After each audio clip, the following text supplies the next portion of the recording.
Story 1. Betrayed husband discovers both kids aren't his, orchestrates the ultimate revenge on cheating wife. I'll be honest, I might not be the smartest or most perceptive person around, and there's no point in dwelling on it. It took me a while to realize what's been going on behind my back, and now that I'm aware, I could use some assistance figuring out what steps to take next. Of course, I still have feelings for her, but I can't stand her anymore. And when it comes to the kids, what am I supposed to do? Just thinking about my kids makes me feel sick to my stomach, and I end up rushing to the bathroom to throw up all the Jack Daniels I drank, which cost me $30. Let me begin from the start. My name's Simon Messina, and I've been married to Janice for 9 years. We first met a little over 10 years ago when I got injured at work. I'd cut my hand with a chisel, needing stitches, and Janice was a nurse in the ER. She was all business, even though I tried to catch her attention beyond just being a patient. She was quite the looker, too. Dark hair tied in a ponytail, 5'7", long legs, fit with a good figure. I couldn't help but gaze into her brown eyes while she focused on giving me a shot of Novocaine to ease the pain before stitching me up. It's funny how once you notice someone, you start seeing them everywhere, like when you decide on a car model and suddenly see it all over town. That's how it was with Janice. I spotted her around town often, usually with some guy, appearing happy together. One evening, they were at a bar I frequented. I observed as Janice and her boyfriend got a bit loud, then he got up and left. Janice stayed with her friends, looking annoyed. I turned away before she noticed me, but I listened in, and Janice, being a bit tipsy, was easy to hear. She was ranting about her boyfriend being jealous, and she was fed up with it. I left before my eavesdropping got too obvious. It was about 2 weeks later when I spotted her at the bar again, this time with her girlfriends and no boyfriend in sight. The band started playing a song I liked, so I headed over to her table. "Hey, not sure if you remember me from the ER a couple of months back. I'm Simon. Would you like to dance?" She looked at me for a moment before responding, "Yeah, the guy with the cut hand." "Sure, let's dance." That's when my journey with Janice began, and I felt like the luckiest guy alive. We dated for a month before things got intimate. She wasn't rushing, and I respected that. Our first time together was straight out of a romance novel.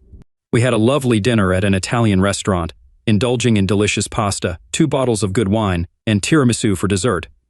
I didn't plan to get Janice drunk, but I hoped it might ease her inhibitions a bit. We went back to my place. Until then, I'd been with about 10 women, but nothing compared to that night with Janice. She was passionate. I didn't care about Janice's past experiences. In the bedroom, as long as she was now mine and mine alone, she never gave me a reason to doubt her commitment. 4 months after our first dance, I took Janice back to the tavern where it all began and proposed to her. She said yes, and we chose the first Saturday in June for our wedding. About 2 months into our engagement, I was chilling in the same tavern with a buddy when Janice's ex walked by our table on his way out. He stopped and glanced at me. "You're Janice's fiancé, right?" "Yeah, I hope there's no problem since she and I didn't start dating until after you two broke up." "Nah, we had our reasons for splitting, or at least I had mine. I just wish you both the best if you end up tying the knot, especially considering her quirks about being exclusive." With that, he left. I figured he was just bitter and shook my head. There are a few more things from my past you should know because they become relevant later. First, I was a standout wrestler in high school, earning a scholarship to a state university. Everything was going well until my junior year when I got injured wrestling a guy from our rival school. He kneed me in the groin out of spite for losing. I spent the next 2 days in the hospital getting drained, and when I recovered, I was out for the rest of the season. I lost interest in school, dropped out of college, and got a job with a local builder. The other wrestler got booted from the team and lost his scholarship, but I didn't press charges to move past it. Second, I lost my father when I was 12, and my mother passed away 10 years later. With no siblings and distant extended family, I felt a void until I found solace in Janice's mother, Penny, who became like a parent to me. Janice's father left when she was a teenager, so it was just the 3 of us. Despite Janice sending him cards every year, he never responded or attended our wedding. Instead, her mother walked her down the aisle. I work as a Finnish carpenter, specializing in restoration projects. I'm among the top in the business on the West Coast, mainly restoring old mansions owned by wealthy individuals. With rates ranging from $75 to $100 per hour, I make around $150,000 annually, not bad for someone who didn't finish college. However, this means I have to travel and spend 1 or 2 weeks away from home each month. The challenge of working for affluent clients is that they can treat you either as insignificant or invisible. For instance, I once worked for a young actress in Los Angeles who purchased a 10,002 Hungarian forints house and was spending millions to restore it. She would often lounge naked by the pool while I worked inside, seemingly unaware of my presence. Once, while working on a house in Beverly Hills, I witnessed something similar. The lady of the house was having an affair with the pool boy in broad daylight. They were engaging in intimate acts on a chaise lounge, changing positions multiple times. It bothered me because I liked her husband. He treated me with respect, like an equal. He was a wealthy Hollywood producer who would come home from work, crack open 2 beers, and chat with me about my day and the progress of the job, offering me one of the beers from his fridge filled with domestic long necks. Although I felt bad about his wife's infidelity, I didn't confront him in case it was part of their arrangement. I didn't want to shatter him by saying, "Your wife is cheating on you." Instead, after completing the job and receiving payment, I anonymously called him at his office to break the news. He thanked me, and later I learned he was filing for divorce, indicating it wasn't an arrangement they had. Now, back to my current dilemma. Janice and I have 2 kids. This is where you'll see how foolish I can be, but before you judge too harshly, remember that when our first child was born, Janice and her mother were my world. When Janice told me she was pregnant 3 years into our marriage, I was ecstatic. I spent weeks preparing the baby's room with oak crown moldings and fancy sashes around the windows and doors. It was a beautiful space. When Jacob was born, I rushed to the hospital within half an hour of Penny's call, having scheduled only local jobs before and after the due date to ensure I could be there for the birth. Janice was all set for childbirth, and I was mentally going over the Lamaze lessons, preparing to coach her through it. 3 hours later, the doctor announced, "Here we go," and little Jacob arrived. While many new dads may get nervous or even faint during such moments, nothing could have prepared me for the shock I felt when the nurse handed Jacob to me, and I saw he looked partly black. Both Janice and Penny glanced at Jacob and then at me. Penny felt we needed to have a conversation. She took me aside and revealed why Jacob looked the way he did. "Simon, we're sorry we didn't tell you earlier, but it's time you knew the truth. My father was mixed race, with a black mother and a white father. We were afraid you might not marry Janice if you knew she was part black." "That doesn't make sense, Penny. Why would that matter to me? I never judged anyone based on their skin color. I was simply telling you about the guy who ended my wrestling career." "That's a relief, Simon, because your son will need your love and acceptance. Also, we never mentioned my brother who lives in Denver." Penny showed me a photo of a dark-skinned man from her wallet. "This is my brother Henry. He's a few years younger than me, and it caused some issues when our family went out because he had darker skin while I looked white. People could be really rude, staring, or even asking intrusive questions. Eventually, my parents moved to San Francisco in the 60s because it was more accepting. I heard Penny's story, which seemed reasonable, and I didn't want to be one of those rude or bigoted people she mentioned, so I didn't press the matter further. I finally met Penny's brother at the first Christmas after Jacob was born. Janice introduced him as Uncle Henry. Henry mentioned he was moving back to Portland from Denver to be closer to family, and soon after, he moved into Penny's house. Uncle Henry started visiting our house regularly to spend time with Jacob. However, I couldn't help but feel uncomfortable when observing Penny and her brother together. While they never crossed any boundaries, their closeness as siblings seemed unusual. One day during a barbecue at Penny's house, while everyone else was in the backyard, I took a peek into the bedrooms. After checking Penny's and Henry's rooms, I felt relieved seeing they each had their own space, but appearances can be deceiving. After our second child, a girl named after my mother, G, was born, I felt that a family of 4 was perfect for us. We had 2 healthy children, a boy and a girl, which felt like more than enough. I discussed this with Janice, and she agreed that we could focus on raising our 2 wonderful kids. When I suggested getting a vasectomy, Janice preferred getting an IUD instead, leaving room for us to change our minds in the future, so that's what we decided to do. 2 wonderful years of family life passed, and then I was hired to work on a restoration project for a pleasant middle-aged couple, Sharon and Tim, who were both OBGYNs. One day, during a conversation that touched on topics usually reserved for doctors, I mentioned to Sharon that Janice had been using an IUD for a while. Sharon suggested an alternative, as prolonged use of an IUD can sometimes cause issues for women. She proposed that I undergo a vasectomy but freeze my material as a precaution. I thought it was a good idea and decided to surprise Janice with the news of my vasectomy for Valentine's Day. It might not have been the most romantic gift, but it was better than a household appliance. My doctor referred me to a clinic where I could store my material and have the vasectomy done. The clinic's doctor explained that it would take a few appointments to collect it, so I scheduled appointments for the next 3 Fridays. It felt a bit strange to enter the small room they had set up for collection. They had some adult content there to, get things going. I flipped through a Penthouse Letters magazine and came across some wild stories. Some of them didn't sit well with me. like those where a husband watched as his wife entertained multiple men, or those where wives wanted well-endowed men. However, I enjoyed the story about a wife surprising her husband with a three-way involving her best friend. I managed to provide my sample before finishing that story, so I never found out if it was a one-time thing. Afterward, I handed the nurse my sample and told her I'd be back the next week. Tuesday morning, I received a call from the doctor asking me to come in either that afternoon or the next day. I inquired if we could discuss the matter over the phone, but he insisted on a face-to-face conversation. I agreed to come in that afternoon, while my mind raced with thoughts that they might have found cancer in my sperm, given my family history of early death. As I drove to the clinic, my mind was consumed with concerns about how I would take care of my family's well-being. Upon arrival, the doctor greeted me with a handshake and wasted no time getting to the point. He asked if I had ever experienced an injury to my scrotum. I recounted how I had been kicked in the groin while wrestling, resulting in severe swelling that landed me in the hospital. The doctor explained that this injury likely caused fertility issues, as my sperm count was extremely low, making natural conception highly improbable. Stunned by this revelation, I realized the extent of the deception in my marriage and the life I had been living. I canceled my remaining appointments, including the scheduled vasectomy. Leaving the clinic, I felt numb, like a character from The Walking Dead. I knew I had to uncover the truth about my life without arousing suspicion from Janice. I spent the rest of the day in a bar across the street from the clinic, jotting down a list of things I needed to do on the bartender's pad.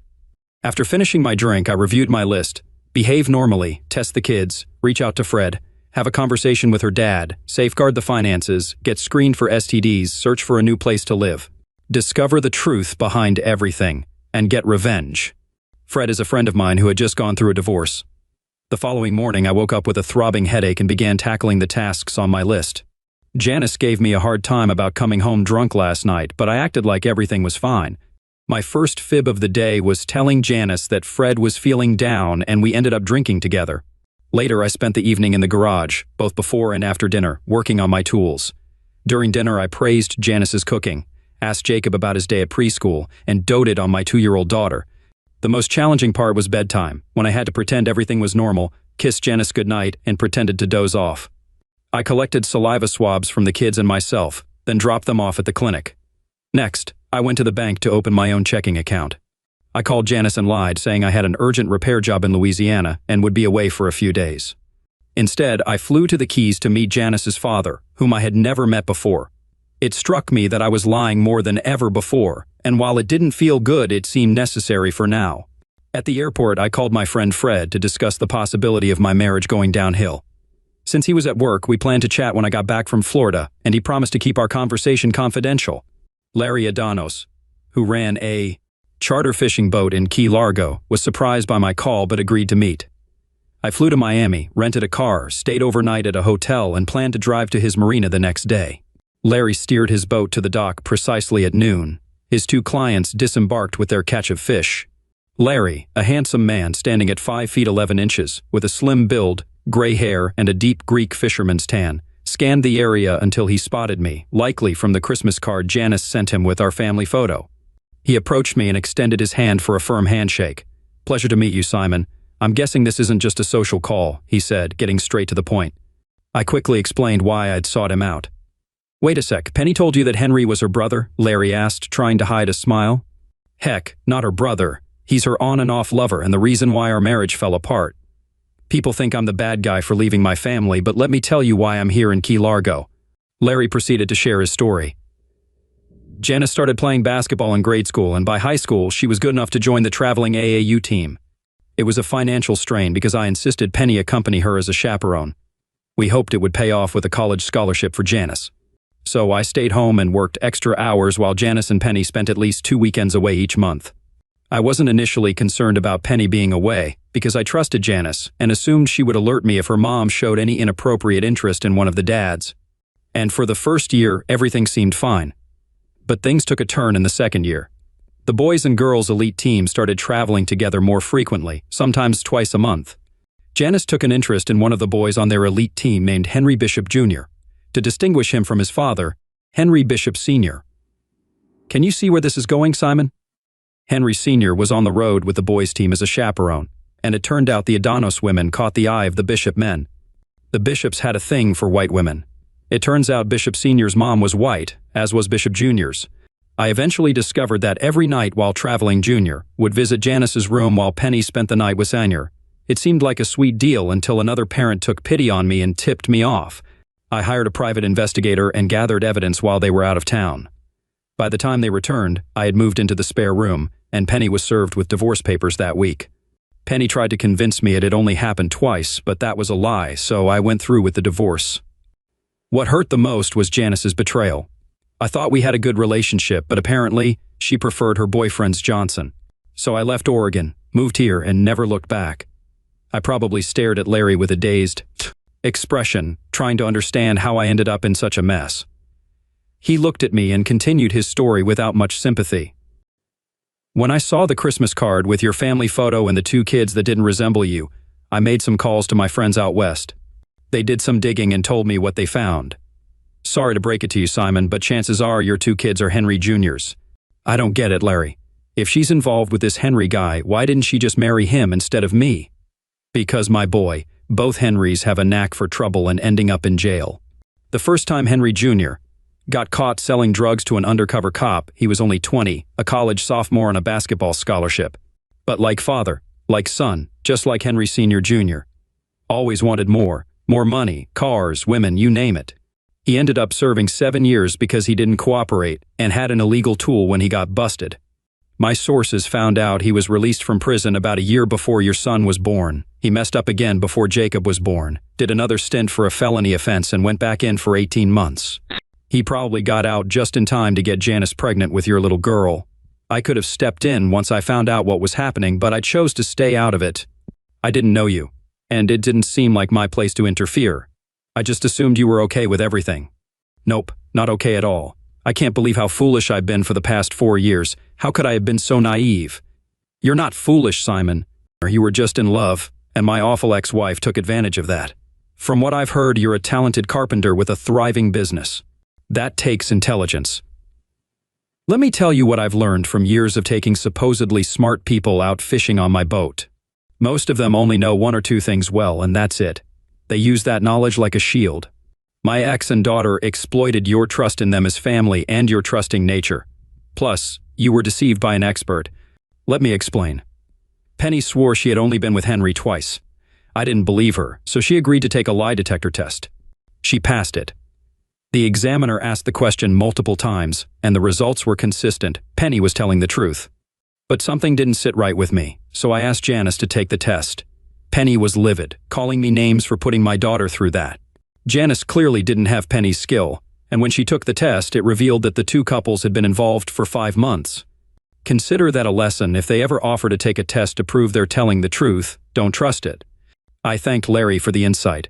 He offered to treat me to a drink and dinner, but I declined. It was time to head home and strategize my next steps. I caught the overnight flight to Portland and spent Wednesday working on my plans. The list I made 2 days ago was expanding to include hiring an attorney, gathering evidence. Fred joined me for dinner that night and gave me some valuable advice. He suggested not hiring his lawyer, but instead using the same aggressive attorney his wife used. We had drinks and shared our frustrations for a few hours, and then he let me stay at his place. That meant 1 less night tiptoeing around Janice. On Thursday, I scheduled an appointment with the attorney, rearranged some finances, secured a job out of town for the following week, and bought 2 voice-activated recorders. I figured video wasn't necessary. Besides, I didn't think I could handle watching some stranger with my wife. Listening was bad enough. If I saw them together, I might end up doing something rash. That evening, I returned home from my fake work trip. Janice didn't suspect anything as I spun a tale about meeting a famous reality TV star. Everything I recounted was based on an article I read in People magazine at the airport in Miami. Lying was becoming second nature to me, although still unpleasant. When I mentioned I'd be in Seattle for the entire following week, working for a wealthy Microsoft executive, which was true, Janice didn't seem bothered. When she went to bed, I discreetly placed 1 recorder in the kitchen and another in the bedroom. The next day, after testing both devices, I loaded my tools into my truck for the trip up north. I threw myself into my work. The clients in Seattle turned out to be a delightful couple with great taste and ample funds. It was a much-needed distraction from an otherwise lousy week. I drove back home Sunday night, eager to listen to the recordings the next morning. Listening was a mix of emotions. It was disheartening because, as I anticipated, Janice and her lover spent the week in intimate activities in the bedroom. Yet, there was a hint of satisfaction because I caught a revealing conversation between Junior and someone else. It occurred after Janice had stepped into the shower. Here's what the recorder picked up. "Hey man, you ready for this? I just got some inside info on a big opportunity." Janice was at the clinic and overheard an elderly couple chatting about their upcoming trip to Israel. She gathered enough details for us to know it'll be an easy job. Janice even found out their address, and it's in a nice part of town. "If you're interested, let me know. I'm scoping out the place tomorrow, and they'll be away next month." Whoever Junior was talking to must have agreed because the rest of the conversation was all about planning the robbery while the elderly couple was out of town. My dilemma was whether to report Janice when I turned in Junior to the police. It would be fitting if Janice spent some time behind bars, but I wasn't keen on babysitting kids who weren't mine while their parents lounged in jail. Okay, whenever I read about wussy husbands, they always say they still love the kids, blah blah blah. Maybe my wounds were still too fresh, but right now I couldn't care less about Janice's kids. They could end up in jail along with her. Most likely, my lying witch mother-in-law can spend her retirement years raising the offspring of her lies. For the next month, I played it cool and treaded carefully around Janice. The hidden recorders kept rolling while I was away for work. Most of the time, Junior had no clue he was being recorded. He kept chatting with his partner, giving away all the details about their upcoming heist. On the night of the robbery, I pretended to be out of town, but instead, I parked a rental car near my house. When Junior and his buddy left the scene, I dialed the cops from a disposable phone, posing as a concerned neighbor. "Officer, my neighbors are away, and I just saw two guys loading stuff into their van. It's a dark brown van with this license plate number. They drove off south on Hawaii Drive." I followed them, and from a distance, I watched as the police surrounded the van and arrested the two crooks. Here's where things get dicey. The night before the heist, I planted a tool under the driver's seat of Henry's van. It's not something I'm proud of, but somehow I'm not losing any sleep over it. Let's just say a good friend gave it to me, and I filed the serial number off so it couldn't be traced back to him. You see, since Henry is a repeat felon, he's not allowed to have a tool. This would be his third strike, which means he could be in prison for a long time, considering our state's 3 strikes law. Given that he was robbing a house, I didn't feel too bad about planting the tool.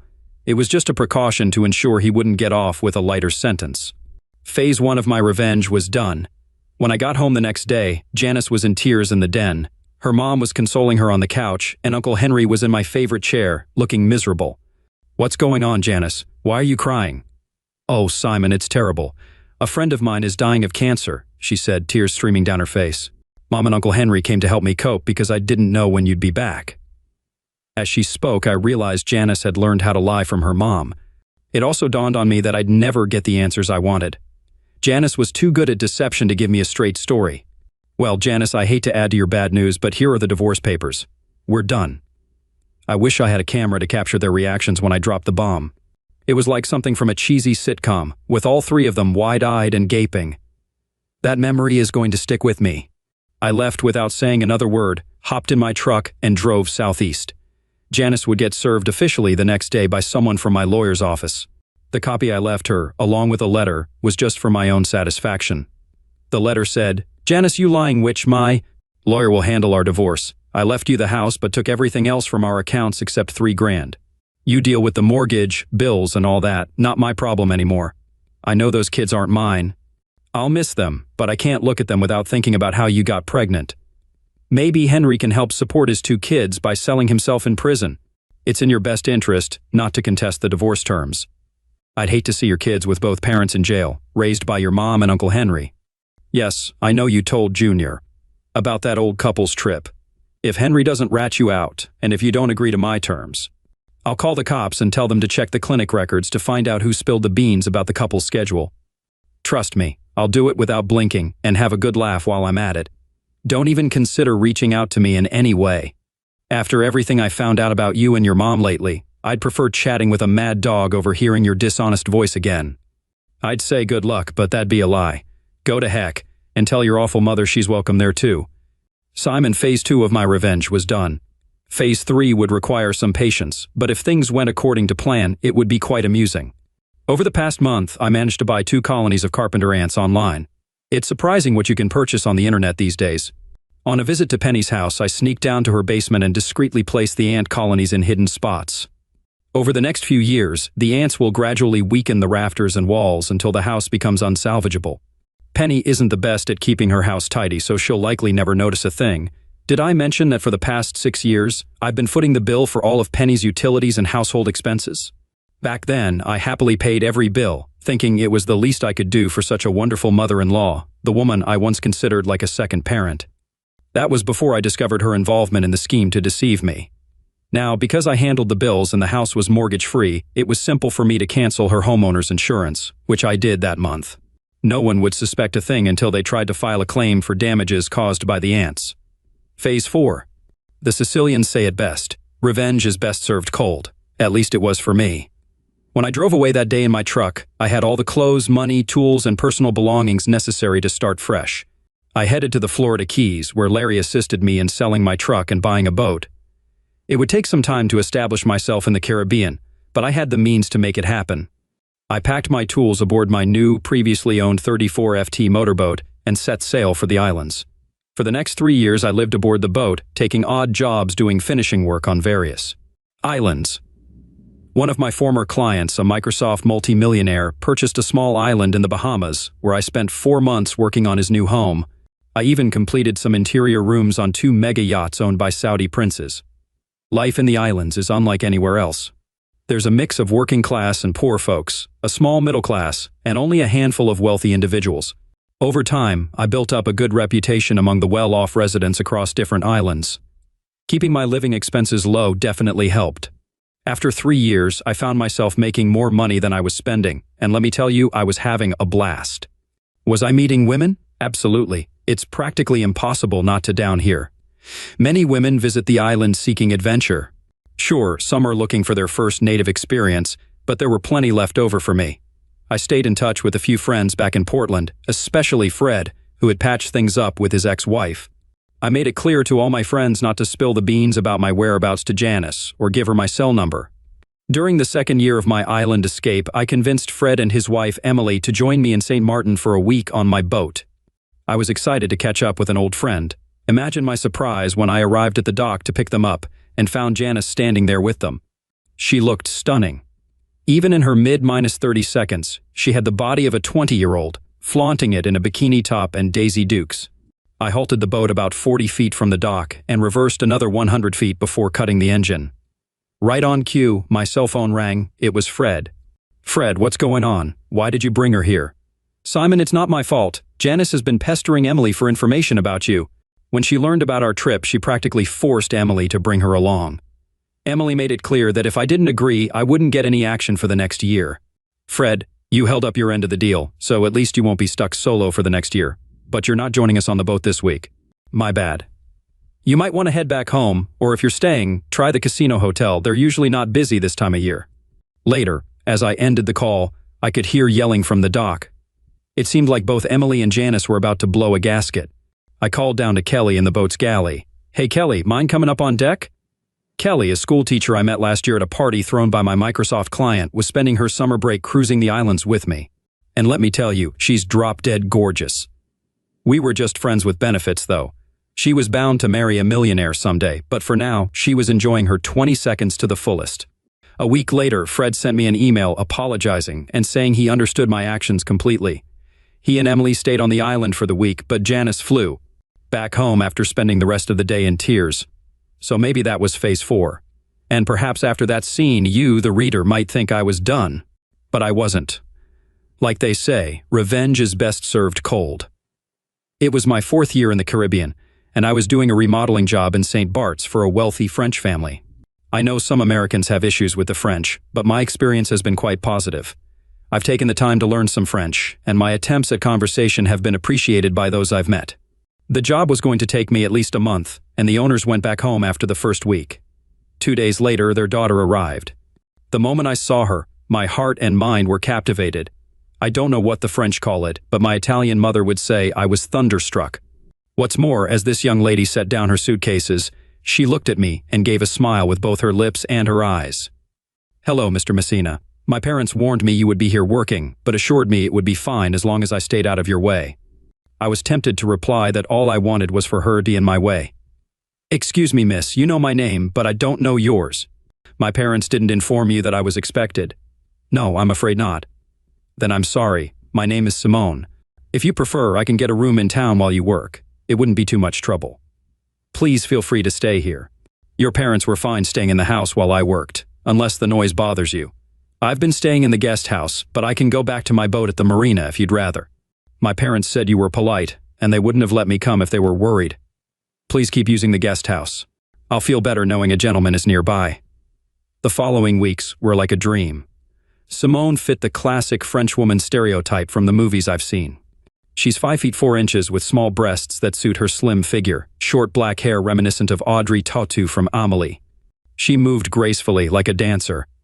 I was completely infatuated, and she was amazing. Despite her wealthy upbringing, she was down to earth. Most days she prepared lunch herself, and we'd eat together on the patio. During our first lunch, we joked about our similar names. Simone had a fantastic sense of humor, and I did my best to make her smile or laugh just to see her joyful expression. I remained infatuated, and by the end of the second week, I was in love. She broke the ice. "Simon, I see how you look at me, and I think I understand what it means. I also believe you're aware of the difference in our social status, and that's probably why you've kept your distance. But let me tell you what I see. I see a remarkable man who has succeeded despite the hardships life threw at him. You're not bitter. You still seek joy in life. I may be beautiful and wealthy, but I haven't achieved much on my own. I try to be kind and good, and I believe I am. What I'm saying is, please don't doubt yourself. See me as a woman who's fallen for a great guy." I couldn't believe my luck. This amazing woman was asking for a chance with me. Without hesitation, I held her close and kissed her. We kissed for a while before she suggested, "Let's go to your room." We made love. I put in all the effort, remembering everything Janice taught me about satisfying a woman. She kept repeating, "Oh my God," as we went on for hours until we both fell asleep from exhaustion. The next morning, I woke up with Simone still on top of me, smiling down at me. She moved just enough to keep us going, and then she said something that made me feel on top of the world. "Where did you learn to please a woman? You make love like a Frenchman." I could have left it at that, feeling content with my new life, but there was one last thing I needed to do. 5 years after marrying Simone, and a decade since leaving Janice, I sent a photo to Janice from our home in Paris. It was a picture of me, Simone, and our 2 kids. Yes, we went the in vitro route, on the beach during our visit to Simone's parents in St. Bart's. Simone looked stunning in her bikini, and both Jules and Juliet had bright smiles. Underneath the photo I wrote, "Me, my wife, and my 2 wonderful kids wish you a Merry Christmas and a Happy New Year." Story 2. My wife's cheating was exposed after her girl trip, and karma delivered justice before I could. I work the night shift, and my wife works the day shift. Her workplace mostly has male colleagues, so she spends more time with them. However, there are also women in auxiliary roles, like in the office or the spare parts department. We've been together since we were 17, and now we're in our 40s with children. I won't go into the details of our family life. It's worth noting that she recently started working in this field, so workplace relationships have become a new thing. She's been spending more time with her female colleagues after work, not just occasionally. She finishes work around 5:00 but comes home at 7 or 8. A couple of times, she even stayed overnight at their place after drinking, which surprises me because she's usually responsible and doesn't drink in public places. But for now, I'm not too worried. I was at home last night, not working, and went to bed at my usual time at 3 a.m. Her phone screen's glow woke me up. I couldn't tell if she was texting or browsing the internet, and she didn't seem to hide it from me, so probably nothing suspicious. However, she got up and started getting ready for work, even though her shift doesn't start until 8. I asked her about it, and she agreed, but said she was going for a walk with her colleagues. She's a diesel engine repair mechanic and looked more dressed up than I'd expect for a walk or a regular workday. She left around 4, probably reaching her friend's place by 4:30. It was still dark, drizzling, and about 45 degrees outside, which doesn't seem like good conditions for a walk, especially in Arizona, where raincoats aren't common. Also, she drives a truck, and I drive a car. At 5, I texted her about using the truck for a dump run, but she didn't respond. So I called her 15 minutes later, and she said they were still on the walk. She asked me to pick up the truck at her workplace. If it weren't raining, I might have considered checking if her hair was wet after a second shower. I tend to overanalyze things due to my unique way of thinking and sometimes have trouble reading social cues. So I'm wondering if I'm overthinking this. I decided to confront her and ask to see her phone. She tried to divert my attention and demanded to see my phone, which I gave her along with the password. I had nothing to hide since I hardly have any personal time, let alone meet others. However, when I checked her active messages, nothing was deleted. But when I tried to find a specific conversation that had caught my attention earlier, it had oddly disappeared. Feeling suspicious, I called the person who had raised my fears, hoping to see his name. I handed her the phone and told her I wanted to see their text conversation. She acted innocent, but I pointed out that she messaged him before leaving home and after returning, even when she claimed to be in Vegas. Instead of explaining, she acted confused, as if she didn't understand why the telephone operator had stored their messages. Disappointed, she went upstairs and refused to talk further. Feeling hurt and betrayed, I decided to pack up and leave.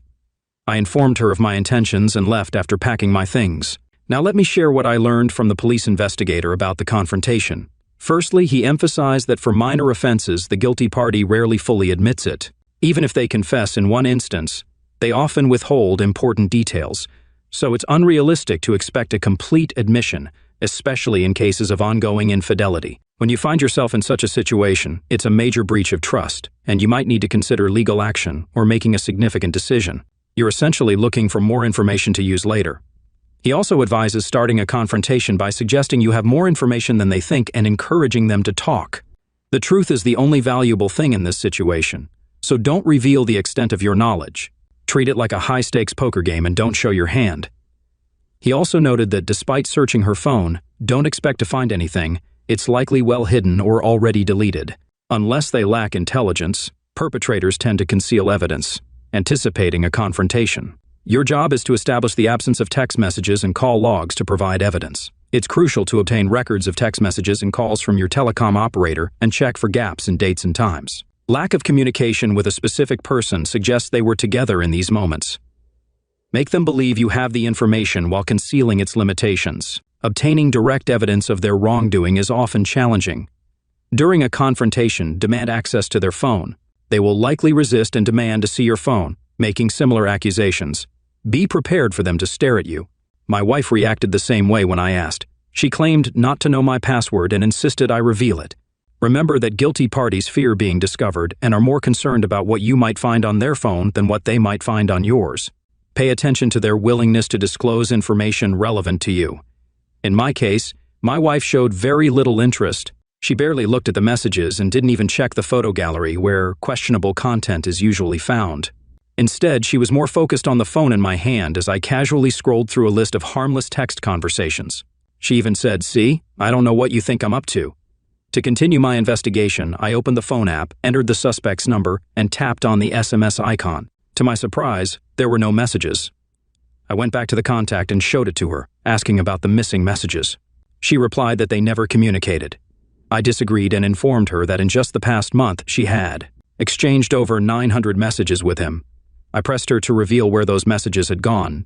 Initially, she pretended to be innocent, but deep down, she likely knew that the number I provided was accurate. Reluctantly, she admitted she had deleted them, but didn't disclose the whole truth. It turned out those messages were about her wanting a divorce, which she wasn't ready to tell me yet. I didn't give away too many details like how far my suspicions had gone. Instead, I provided enough information to instill confidence and make it clear that I had full knowledge of the situation. Knowing the exact number of texts was important as it served as solid evidence, reinforcing the message that I wasn't bluffing when I claimed to know something. This behavior is a typical sign of guilt. When someone is caught in a tough spot, they often try to dodge and use various tactics to avoid responsibility. To deflect blame, they often offer explanations about their whereabouts. However, it's crucial to closely scrutinize the information they provide. If their explanations are vague and seem forced, it's important to persistently seek more details. Many false explanations are created with little planning and can easily fall apart with further investigation. While they may provide some information about going to a bar with friends, it will likely lack specific details, such as a heated argument or who won a game of darts. Innocent spouses typically willingly share details of a pleasant evening with friends. Guilty ones, on the other hand, wonder why you're so interested in their activities. Remember, they're anticipating a confrontation and are already thinking about how an innocent person would act in this situation, crafting a plausible version. This idea applies even to drawing attention to themselves. When our oldest daughter had a conflict with my wife, she later told me she had two reasons for this. First, she wanted to steer the conversation in the right direction in case our daughter turned to me. Secondly, Culprits often think that by putting themselves at the center of attention, the focus will eventually fade. Looking back, I realized I made a mistake by not asking why our daughter came to that conclusion. I should have asked her to clarify what she said that led to that conclusion. Looking back, I should have taken the initiative and called my daughter myself. It's worth considering how an innocent spouse would respond when accused by someone else. They would likely be happy to provide unsolicited, detailed explanations because they have a clear conscience. Now, let's think about how an innocent person would behave. They might be annoyed by a request to see their phone since they still expect some privacy. But in the end, they would hand over the phone without much resistance. In all likelihood, they'd be genuinely puzzled at first. Honest individuals don't try to mislead or deceive others. It's also important to note that the most convincing lies often contain elements of truth. In my wife's case, she claimed to have spent time alone in a tattoo parlor getting sketches. However, when she returned home, she didn't bring any sketches or take pictures of them. Moreover, she said very little about the experience and only showed me some design ideas from the internet. She said the appointment was at 1 p.m., but she left our house at 11:30 a.m., so it only took her 45 minutes to get to the tattoo parlor. When she got back home, it was around 6 p.m. While I believe she did visit the tattoo parlor that day, I suspect she may have visited his house beforehand. Maybe they did something together, and buying a ticket for a future visit could serve as a potential alibi. They might have had lunch and deep conversations about moral theology at his place before returning home. This is when I decided to sort out the situation. So it's important to note that a simple alibi doesn't always explain every detail. She mentioned difficult traffic but didn't provide any specific details, like a blue Honda overturning. She also mentioned going to Home Depot to look for lifting belt rings but returned empty-handed, indicating an unsuccessful trip. There are other details he taught me, but I can't recall them all now. I'll report them as soon as I can. She continues to maintain a relationship with him, and it seems unlikely that things will work out between us. I've come to terms with the fact that my anger issues played a significant role in her distancing herself, but I'm actively working on improving myself and have made progress. Although she never committed to cheating, I'm ready to forgive, considering my part in this situation. She said our relationship has no hope, but she offered cohabitation for the sake of our children. I have concerns about the terms of cohabitation, as it appears to be a compromise driven by her hidden fears. In response, I offered her a divorce if that's what she really wants. However, since she hasn't mentioned it, I take it as a clear sign that she doesn't want a divorce. There's a possibility she's starting to soften her stance. As evidence, we recently went out for dinner with the kids, and she was friendly. We even had a pleasant conversation, and she maintained eye contact. At that time, I genuinely thought that the walls around her heart were starting to thaw, but things took a different turn on the way back home. She made a subtle comment seemingly to remind herself that she no longer loves me. People often say it's easy to walk away from a cheater, but when you share children, the pain of betrayal runs deep. The life I knew was closely tied to our shared existence. Those who believe I'm showing weakness can see themselves as victorious. However, this morning, I woke up to find her gone. I know where she is even without knowing where he is. I know his address.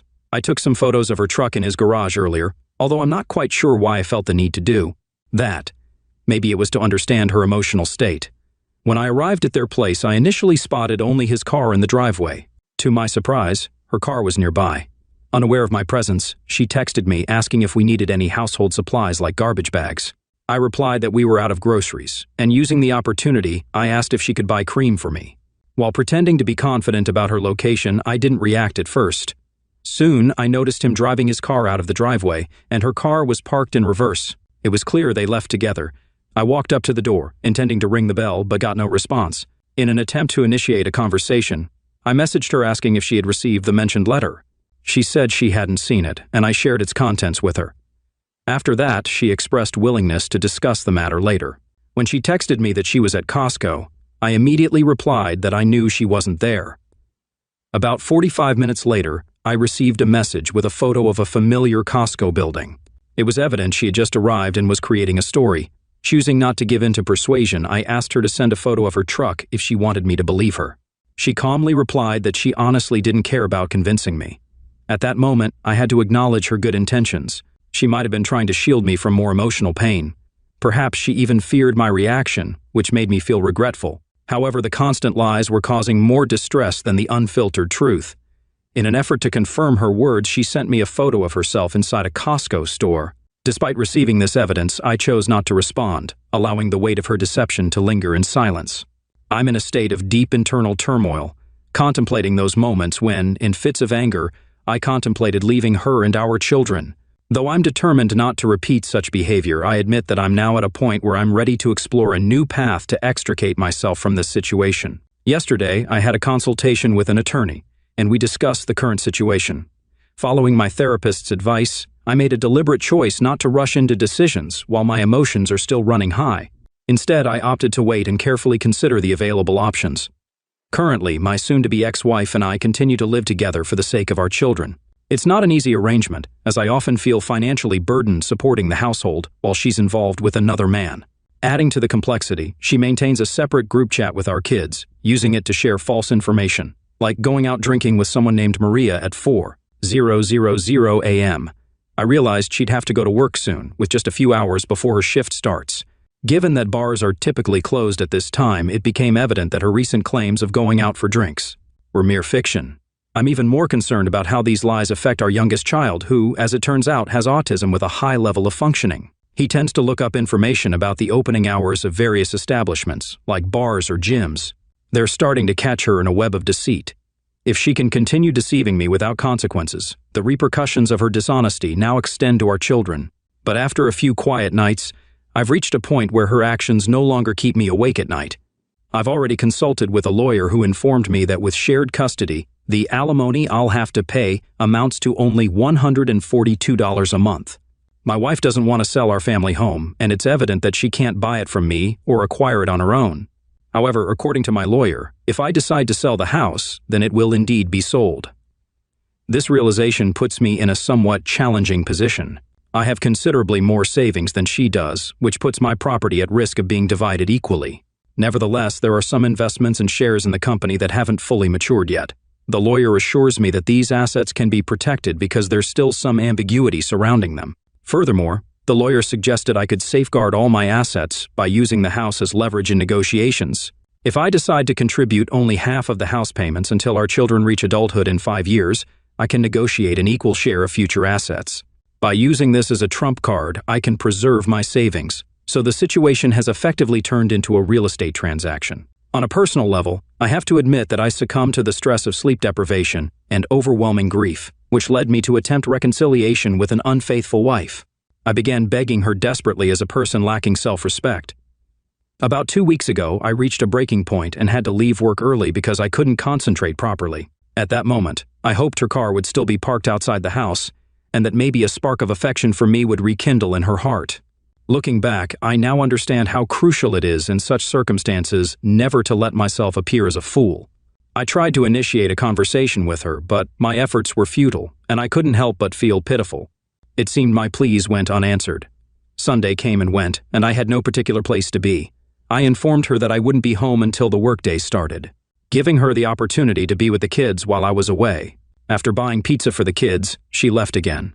Feeling lost and unsure of what to do, I sat in the car browsing various internet forums and getting distracted by other things. For reasons I can't entirely explain, I ended up downloading Tinder and setting up a profile. My initial intention wasn't to seek a chance encounter, so I mindlessly swiped left on all the profiles that caught my eye. However, I did strike up a conversation with one girl, though it didn't really pique my interest. The next morning, after work, I stumbled upon another profile, and despite my uncertainty, I impulsively swiped right. To my surprise, we hit it off right away, and she greeted me with a message, "Hello, handsome." It was incredibly heartening to receive such kind words at a time when I really needed them. We started chatting, and things flowed smoothly. We even had a couple of drinks together. Surprisingly, Tuesday night turned into a date. Considering the possibility that this relationship could develop into something more, I felt the need to honestly share my current situation. Starting any potential relationship on honesty is important to me. Interestingly, she had also experienced infidelity and had been divorced for some time but expressed a desire to start dating again. When the evening came to a close, I walked her to her car and we shared a kiss. It's important to note that my wife has already initiated the divorce process, so legally, we're no longer bound. To be honest, the thought of this woman and the possibility of finding hope again brought me reassurance, finally allowing me to sleep peacefully. Perhaps, in His infinite mercy, God decided to send someone to show that I am deserving of appreciation. This experience rekindled my hope for the future. And even if this connection doesn't turn into something deeper, I'm grateful for the momentary happiness she brought me. I'm well aware that everything is moving swiftly, but it's essential to recognize that my marriage has been unstable for many years. The idea of divorce has crossed my mind more than once, but I've never taken immediate action. I must admit that I didn't take active steps to salvage the marriage. The affair with her was the final straw that led to our split. Looking back, we can possibly say it was necessary since neither of us was truly happy, but neither had the courage to initiate the breakup. Reflecting on this situation, I can't help but wonder if I would have given in to the temptation of infidelity had I been put to the test. The fear of being potentially unfaithful has always kept me at a distance from other women. Unfortunately, those joyful memories my wife and I once shared now seem distant and faded, much like the memories of a terminally ill person passing away. It is a profound event that brings immediate grief when it occurs. However, I believe that in such circumstances, the awareness of the inevitability of the end arrives more swiftly, primarily due to the recognition of its inescapability. Today, I took a significant step. I made an advanced payment, officially commencing the divorce process. As a result, our cohabitation will likely end soon. My son and I decided to become neighbors and find a new place to live together. Currently, he doesn't communicate with his mother due to her infidelity. I plan to sell the house and claim my rightful share of the assets. Even though she's against it, her problem is that she can't afford the mortgage payments and won't receive enough funds from the divorce settlement to buy me out. The costs associated with initiating divorce proceedings came to $2,500. Despite the initial pain, the payoff is worth it. Day trading isn't just a hobby for me, it's a skill I excel in. With increasing profits, I anticipate taking part in larger deals.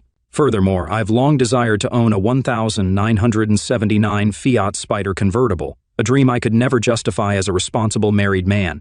However, circumstances have changed, and I'm no longer bound by such restrictions. So when things settle down, I'll finally get behind the wheel of the car I've longed for. I hope that by the time I purchase it, a custom license plate, as I discussed with my lawyer, will be affixed, echoing the words of the song, "Damn, it's good to be a gangster." I can't help but wonder if she'll explode with anger when she receives a summons and realizes I'm determined to sell the house. The irony is that we'll both leave with enough money to start fresh in our own homes. She might even move in with her loved ones, and I'll go about my business. My wife, who cheated on me, is now returning her truck to the bank and trying to strike up casual conversations with me via text messages.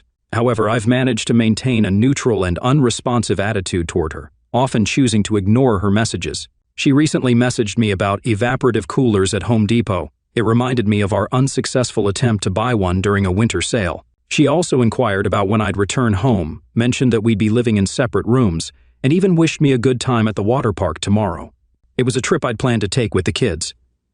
By the way, fellow dads, water parks seem to be a gathering spot for single moms after a divorce. Today, my ex-wife sent me an SMS saying that she'll be renting her truck, for which she'll need to pay $730 a month. Consequently, our eldest child will no longer have access to a dependable car with a mileage of 220,000 miles. I must admit that the fact that she's facing the consequences of her actions brings some satisfaction. Furthermore, I had a lengthy conversation with my sister, who shared information about the man my wife is currently involved with. I discovered that the man my wife is dating has 4 previous failed marriages. According to my sister, he has a pattern of forming attachments to women, depleting their finances, and then disappearing from their lives. Though it seems unlikely, my sister passed this information along to me. In response, I told her that if this is indeed the case, I hope he defeats my wife quickly so we can complete our divorce process. I also mentioned that I hope their relationship continues until I finish the necessary legal paperwork and extricate myself from this situation. On a related note, I recently had a conversation with my wife about this topic. She informed me of her plans to return the truck as part of her intention to refinance the house. Due to financial difficulties, she can't manage to make a cash payment to settle the truck and handle the new loan amount simultaneously.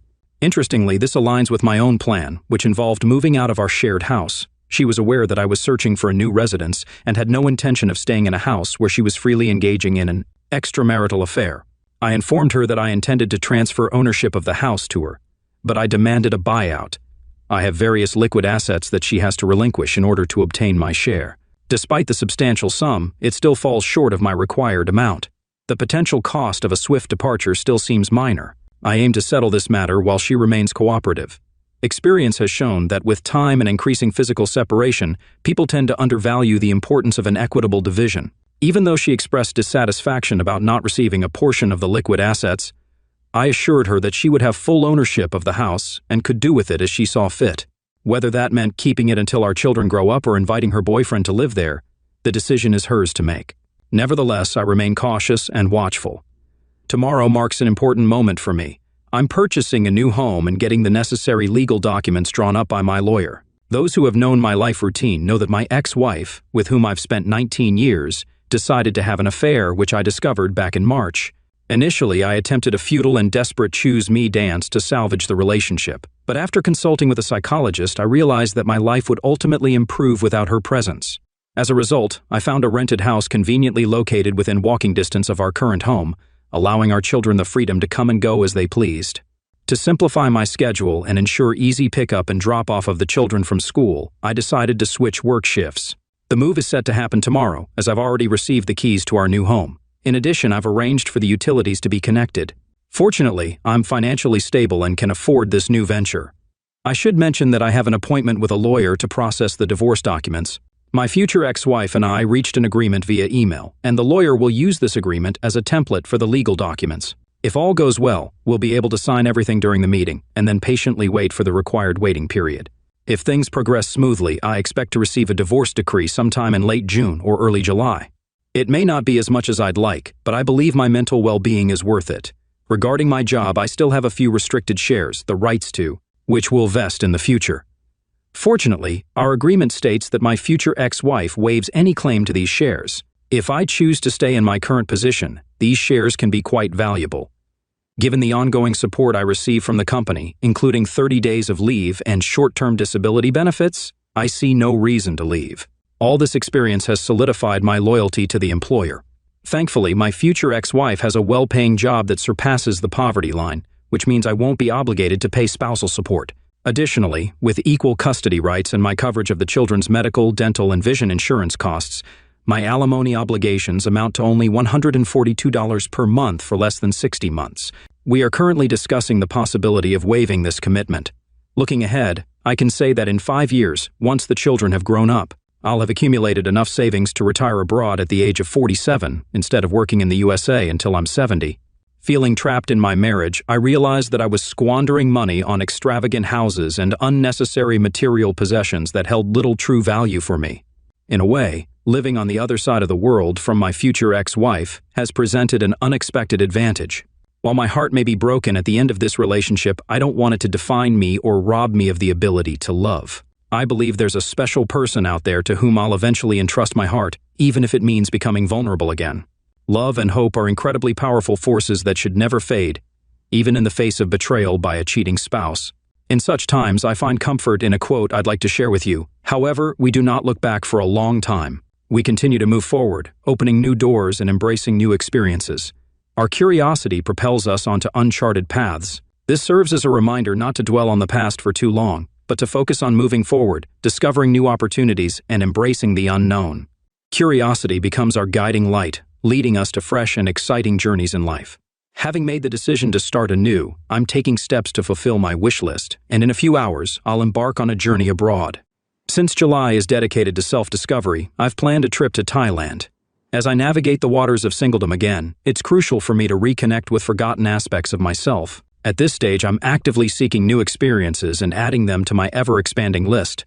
When my soon-to-be ex-wife sends me a message, I respond at my own pace, sometimes taking several days. While the divorce proceedings continue, I prioritize my own well-being and ensure the process is moving forward. Financial matters and property division have been successfully resolved, leaving only custody and alimony matters. My lawyer advised against accepting my future ex-wife's unreasonable proposal, which is unlikely to be approved by any judge. Instead, we made our own proposal.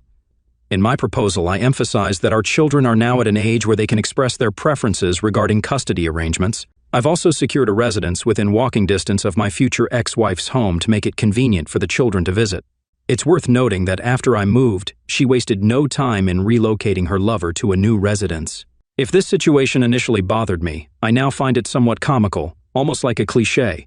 Regarding my trip, I must admit that someone else is joining me, a new girl. Interestingly, the cause of my sleepless nights is not the pain of my spouse's infidelity, but the 14-hour time difference. For those still facing difficulties, I offer a simple piece of advice: don't give up. Despite the challenges we encounter, it's crucial to maintain momentum and keep moving forward. After a lengthy process, I'm pleased to announce that my divorce is officially finalized. In summary, I made the tough choice to leave my ex-wife after she began an affair, signaling her desire to end our marriage. Unfortunately, the outcome regarding custody and alimony was not as favorable as I'd hoped, but I was prepared for the ideal outcome to be more of a wish than a reality. Still, I managed to negotiate with her regarding the alimony payment to secure a better future for our teenage boys. I convinced her to allocate half of the alimony toward their college savings. Considering our children are now teens, her suggestion that they spend weekends with us seemed reasonable, as they are almost adults and can make their own choices. With only a few significant events remaining, the custody agreement now requires my ex-spouse to handle the children's school transportation. However, this situation allowed me to secure a travel position at my job, which enables me to work overtime for about 15 hours a week and cover food expenses. Fortunately, this overtime doesn't affect the alimony calculation in our jurisdiction. Additionally, I made adjustments to my work insurance policy, excluding her from the participants, resulting in additional savings for me. It's possible that the insurance she receives at work may surpass what she gets in alimony. Furthermore, I recently learned about some health issues she's facing, including breast cysts, which further complicate her situation. The fact that she's dealing with potential health problems following her affair with another man might be seen as a form of poetic justice. I apologize if my words seem harsh, but I believe in speaking honestly. In light of recent events, I've taken measures to update my life insurance plan so she can't benefit from it. The other day, I encountered her personally while providing financial assistance for our child's medical needs. Surprisingly, this encounter didn't affect me emotionally. I'm moving forward, trying to live a positive life free from negative influences. My advice to those just starting on this challenging path is not to lose hope. Remember that there's light at the end of the tunnel and brighter days lie ahead. I must admit that in the initial stages, I acted disrespectfully, begging her to return and displaying a lack of confidence and composure. It even led to me taking temporary leave from work and facing other problems. However, I can confidently say that it's possible to survive. It may not be easy, but it's achievable. It seems like karma's wheels are beginning to turn. I've always believed that justice prevails and people tend to face the consequences of their actions. I recently learned that my ex-wife was terminated from her job, which ironically was at the same place where she first met her lover. This seems fitting, given her history of damaging previous marriages and engaging in inappropriate relationships with colleagues.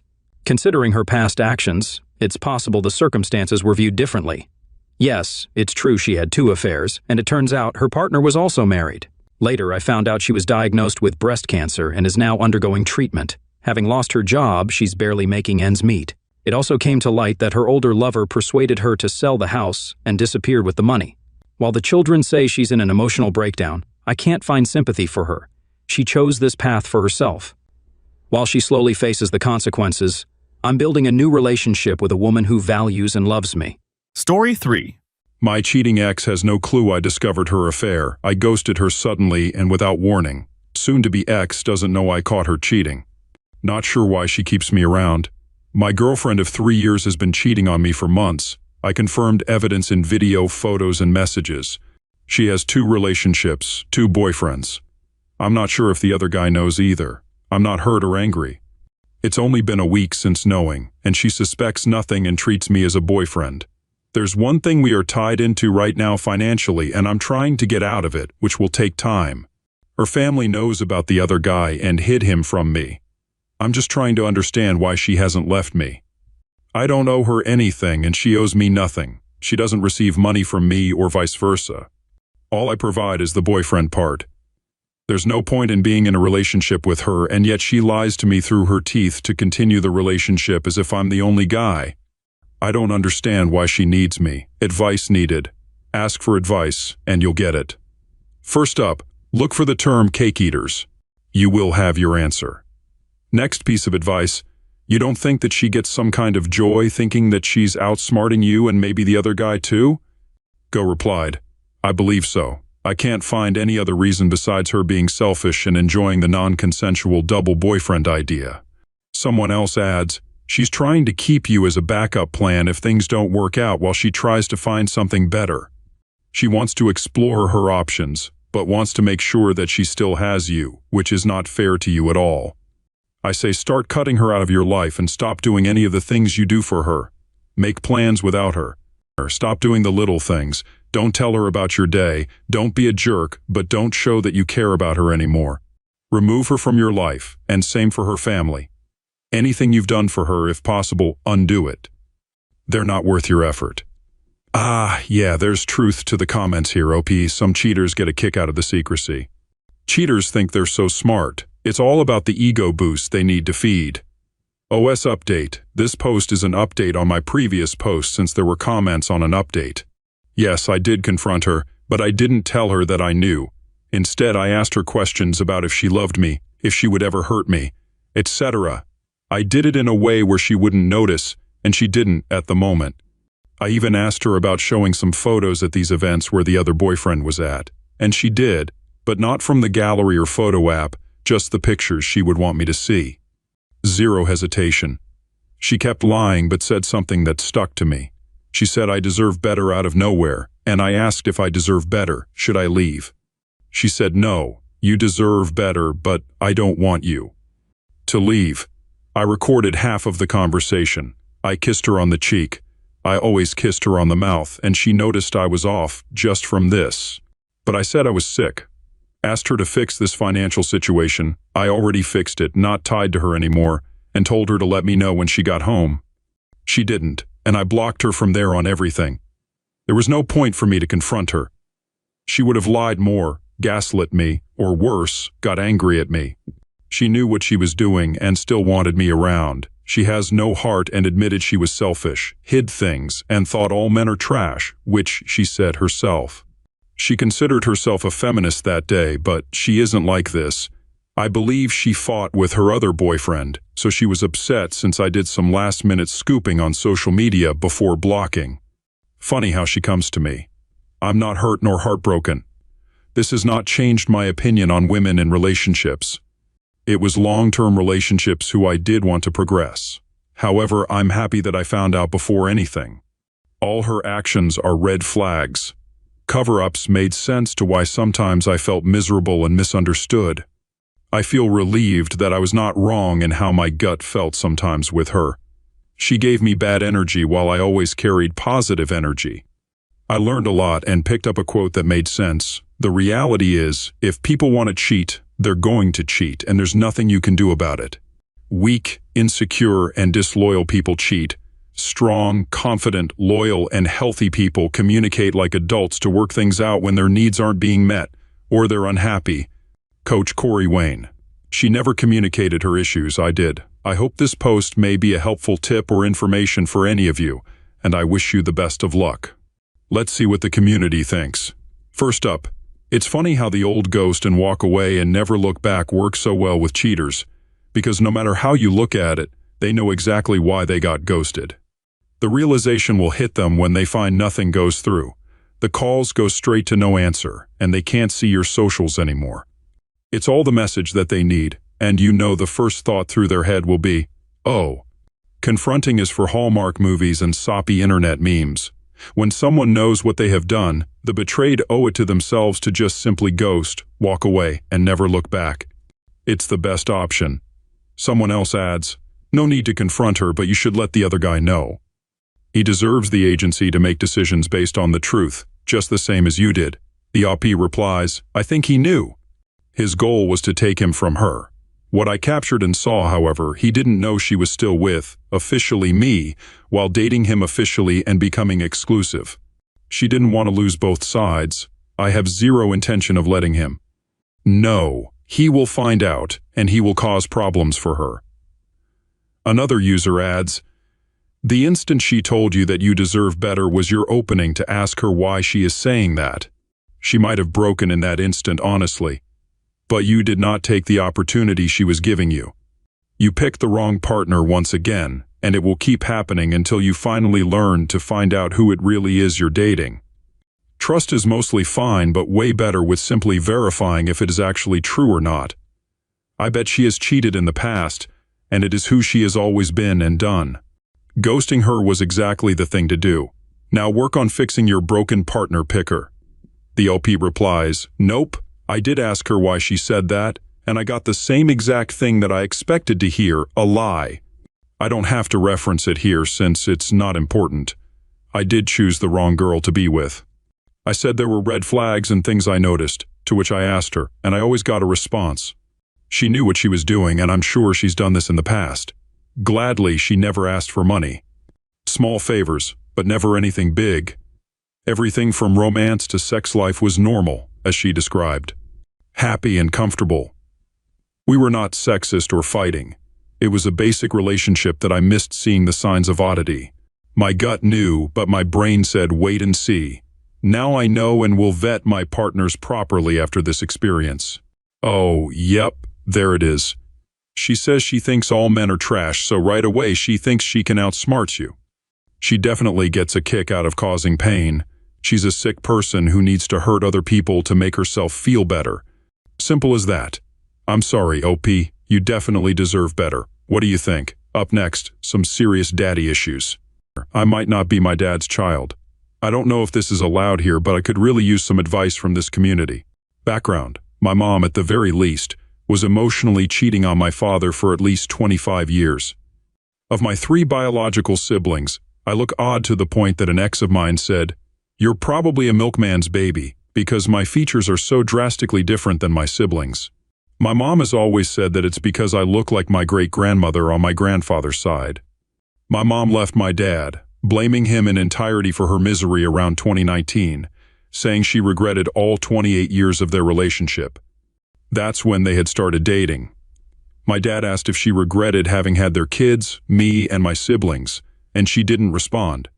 She later invited me out to a lunch date and explained herself to me, telling me things that my dad had previously told me in confidence because he needed someone to talk to, as he doesn't have many friends. She lied about trying to get him to go to counseling, lied about having tried to talk things through, lied about warning him when she left him. She was already dating her ex of 30 years prior and lied to us about it. She stayed close friends with him, the ex, and his son because his wife cheated on him with a very popular musician celebrity that she left him for and stayed until said celebrity died. During that time, the ex was living with us and his young son, I think, before I was born, and my dad was working for months at a time overseas. I know for a fact that they often were alone together because his son reached out to me when he found out that our parents had gotten back together and told me that he had a horrible realization that he could remember times where they'd be alone together during that time. FRA me. The divorce process between his parents was vile, to say the least. His mom used the celebrity money to endlessly fight his dad for 100% custody until he, my mom's ex, was flat out broke and had to give up. I found out that I actually arrived a month late and that the ex has always thought of me as the daughter he never had, even gave me his first electric guitar. I didn't think about it too much when I was 13 and he gave it to me, but now that I'm an adult, it's so weird that he'd give me his first guitar.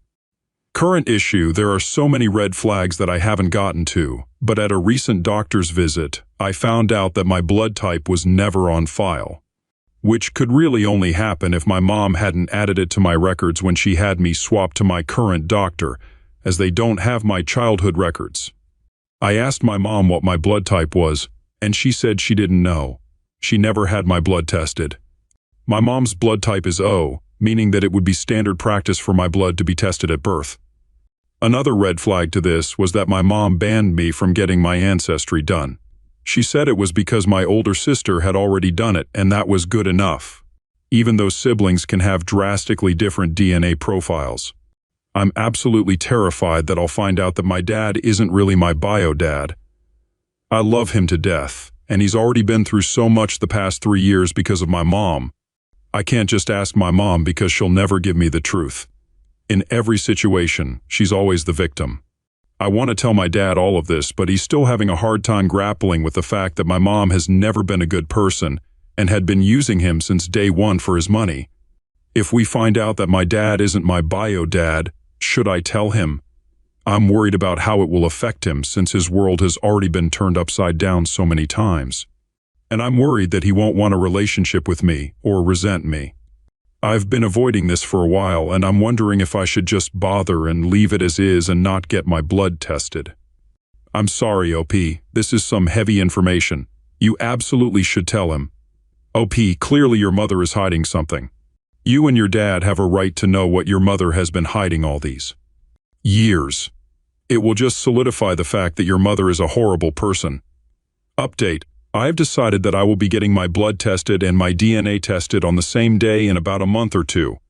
If the results of the tests come back and my mom did have more than just an emotional affair like she claims, I will call my dad and inform him as soon as possible, which may not be as quickly as I get my results.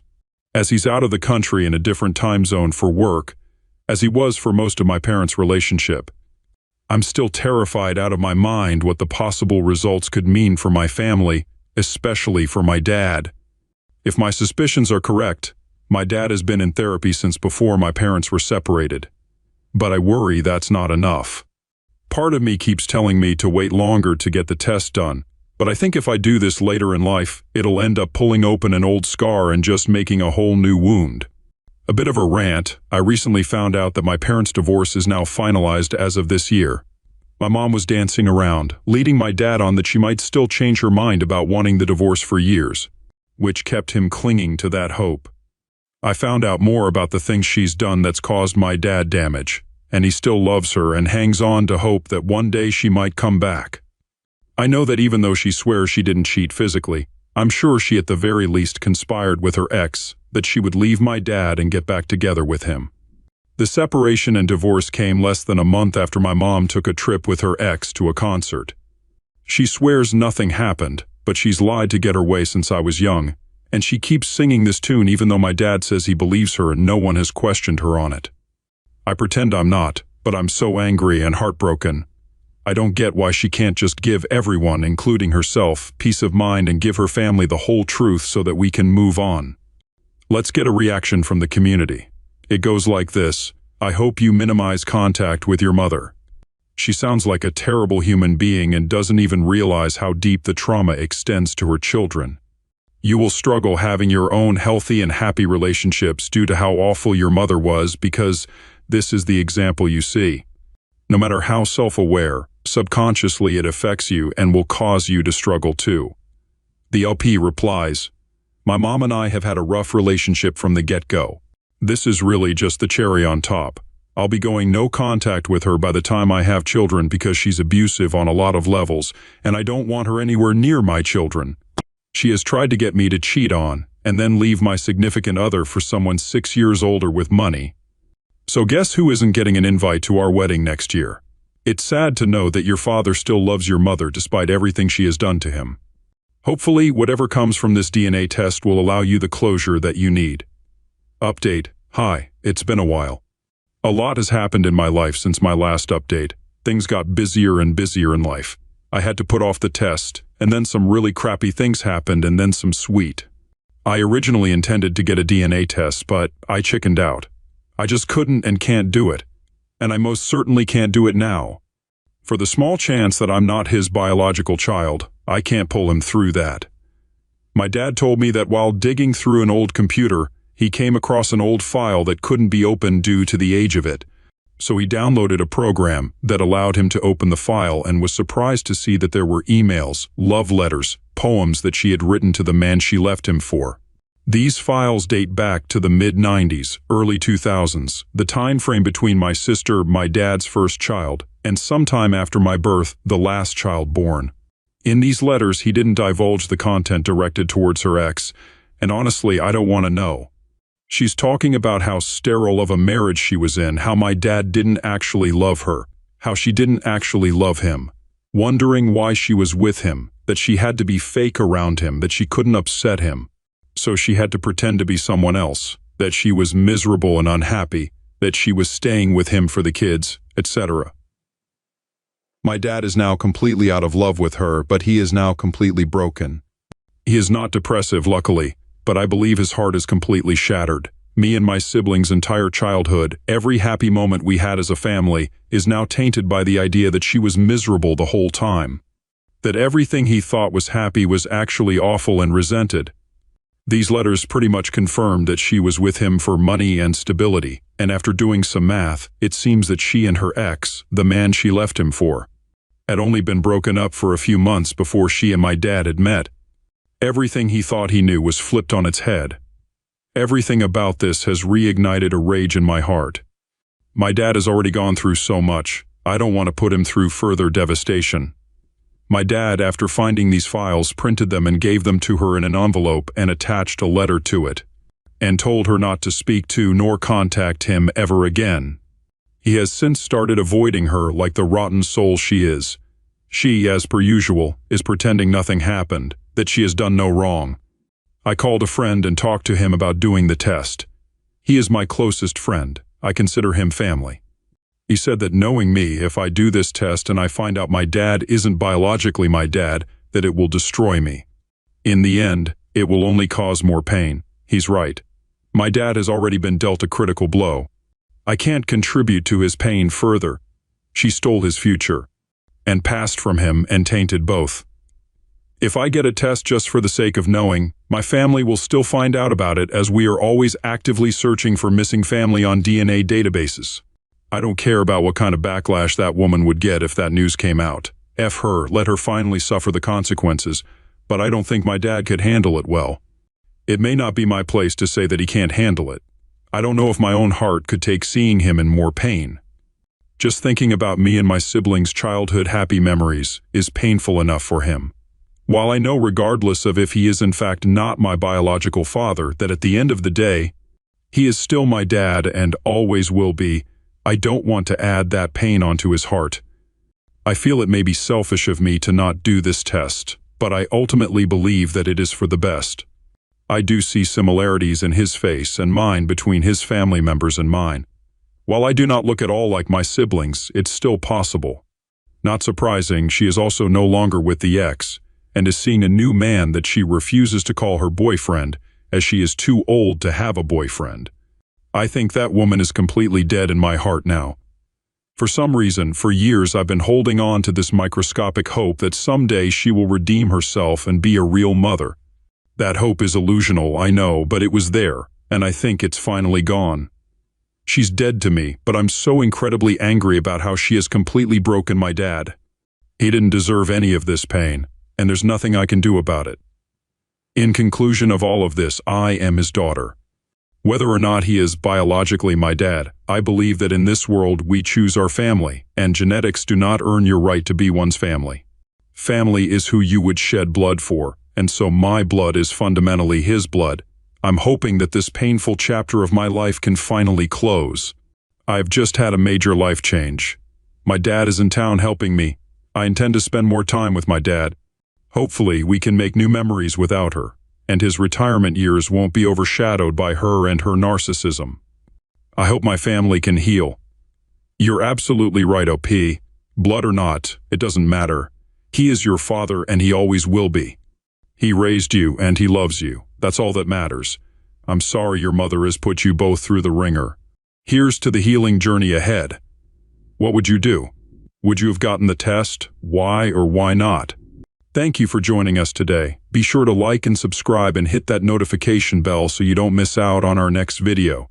Bye for now. Story 4. I stayed up until 10 p.m., watching YouTube on my laptop with a queue of clips ready to play. One featured my favorite basketball player, Larry Big Al Johnson, making an impressive long-range shot. I've known Big Al since college, where he was a star player. After turning pro, he joined the Visors, my hometown team in Virginia. Now retired, he hosts shows on Wiz TV. I watched his videos for nostalgia.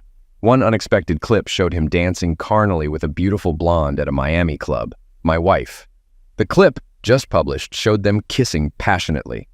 When I called Lee, she didn't answer. She was supposed to be at a Miami business meeting with our friend Bart Kovach. I called Bart for information. He confirmed they spent 3 days together and suspected they were involved romantically. Apologies were exchanged, and plans were made to confront Lee. Bart suggested she might still be at the hotel, just in a different room. He also mentioned that Big Al lived nearby. I don't want to discuss this with her. If she asks, I'll explain. Fair enough. Talk to you later.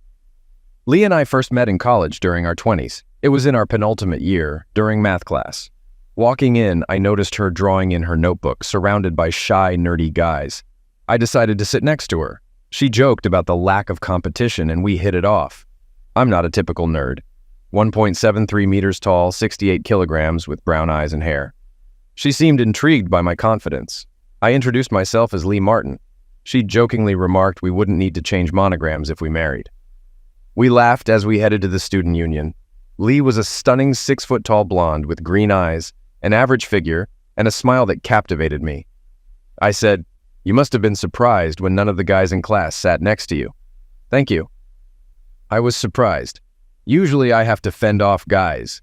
You exploited my insecurities and now I can't dissuade you. I have another lesson in 20 minutes, but I'd like to invite you to dinner. Maybe tonight. Since we're in the same class, we should get to know each other better. No dinner. Sorry, I have a boyfriend and he won't like it. I had to try. Well, I hope to see you again. Me too. I like you. At least we'll see each other in class. We met in class twice a week, tackling the tough subject together. One day, I asked her about a problem, and she explained everything. After class, I asked about her experience with the course. "No, I'm good at math, and you? I need it for my chemistry major, but I struggle. Maybe you could give me some advice." "What is this, a joke? I have a boyfriend." "No, I respect that. I just need help. We can meet at a diner and go over subjects as if you were my tutor." "Fine. Diner at 4? Agreed. During our diner meetings, I got to know Lee much better. We hit it off, discussing topics beyond mathematics. One day, a large guy approached our table where our books lay. Lee introduced him as Rashad, her boyfriend. We shook hands. Rashad was a medium-built black man, around 5'8" and 100 kilograms. We closed our math books, and Rashad asked why I was taking the class with Lee and the nerds. I explained I needed it for my chemistry major and programming. We then discussed why certain majors required unrelated courses. Rashad revealed his interest in physical training, aiming to become a high school teacher or pursue hockey professionally. Lee aimed for a business career, drawn to the idea of making money. As the semester progressed, I saw more of Lee. I invited her and Rashad to dinner at my off-campus apartment, along with Rashad's neighbor Stephanie. Dinner went well, with fish stew, spinach salad, and dessert. Lee and Rashad left after playing bridge, surprisingly enjoying the game. Lee and I won, bonding over her unique bidding system. Stephanie stayed the night, but we both understood our relationship was purely physical, as she had a boyfriend back home. That evening proved pivotal when Lee invited me to a backup bridge tournament at the Army baseball field. I agreed, unaware of the unfolding drama. 2 days after our dinner, I spotted Stephanie and Rashad entering our building together. Intrigued, I followed them to Stephanie's floor. Unsure what to do, I observed from my room. Hours later, Rashad emerged, prompting me to visit Stephanie. She seemed flustered, but confessed she felt no regret. We discussed the situation, agreeing to let things cool off for a while to assess our feelings. The bridge tournament was enjoyable, though the revelation about Rashad and Stephanie lingered. Lee asked why I hadn't informed her. I explained Rashad hadn't made a decision. She understood. Later, she expressed a desire to come to my place, which I eagerly accepted. In the heat of the moment, passion overtook us. Lee's arousal matched mine, resulting in intense satisfaction. Despite my initial doubts, the connection between us felt undeniable. We shared a carnal moment, reaffirming our compatibility. She followed me. "Shower?" she asked in a sultry voice. We shared a carnal shower against the smooth wall before washing up and returning to bed, drifting off to sleep. In the morning, I rose and brushed my teeth. Lee joined me, and I offered her a spare toothbrush. After freshening up, we tended to my morning arousal. During breakfast, Lee asked, "Am I as good as Stephanie? Am I as good as she was?" We locked eyes before she grinned. "He's bigger, but you're better. Steph is good, but you're fantastic." From then on, we were inseparable. Lee practically moved in with me, despite Rashad's objections. He eventually found another partner and frequently visited Stephanie. During his senior year, Big Al moved into our building on the 4th floor. Sometimes I saw him with Stephanie, though they never lived together. We exchanged pleasantries until Steph invited us over for dessert one day, where Big Al was also present. We had a pleasant evening, though afterward we were no longer invited. Lee and I tied the knot at 20, fresh out of college. I landed a job as a programmer at the Pentagon, while Lee worked in advertising, aiming to influence government decisions. I inherited a house near work from my grandfather, which we moved into after the lease expired. With 3 bedrooms, a spacious kitchen, a converted garage, and a finished basement, there was work to be done, which I tackled with the help of a friend from high school who ran a construction business.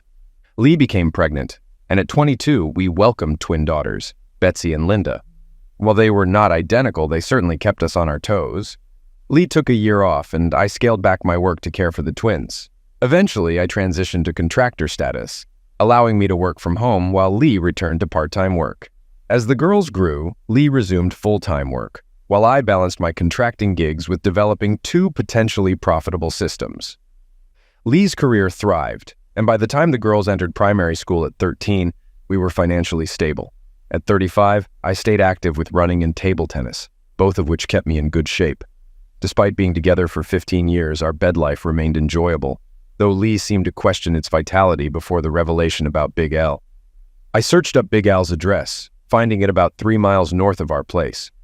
I pondered whether what I witnessed in Miami was recent, or if it had been ongoing for some time. Other questions nagged at me as well. The day after I showed the girls the YouTube video, I requested DNA swabs from them and took one myself. It was Friday, and despite their need to attend school for tests and group sessions, I felt compelled to safeguard them from potential schoolyard confrontations. At 10, Lee rang.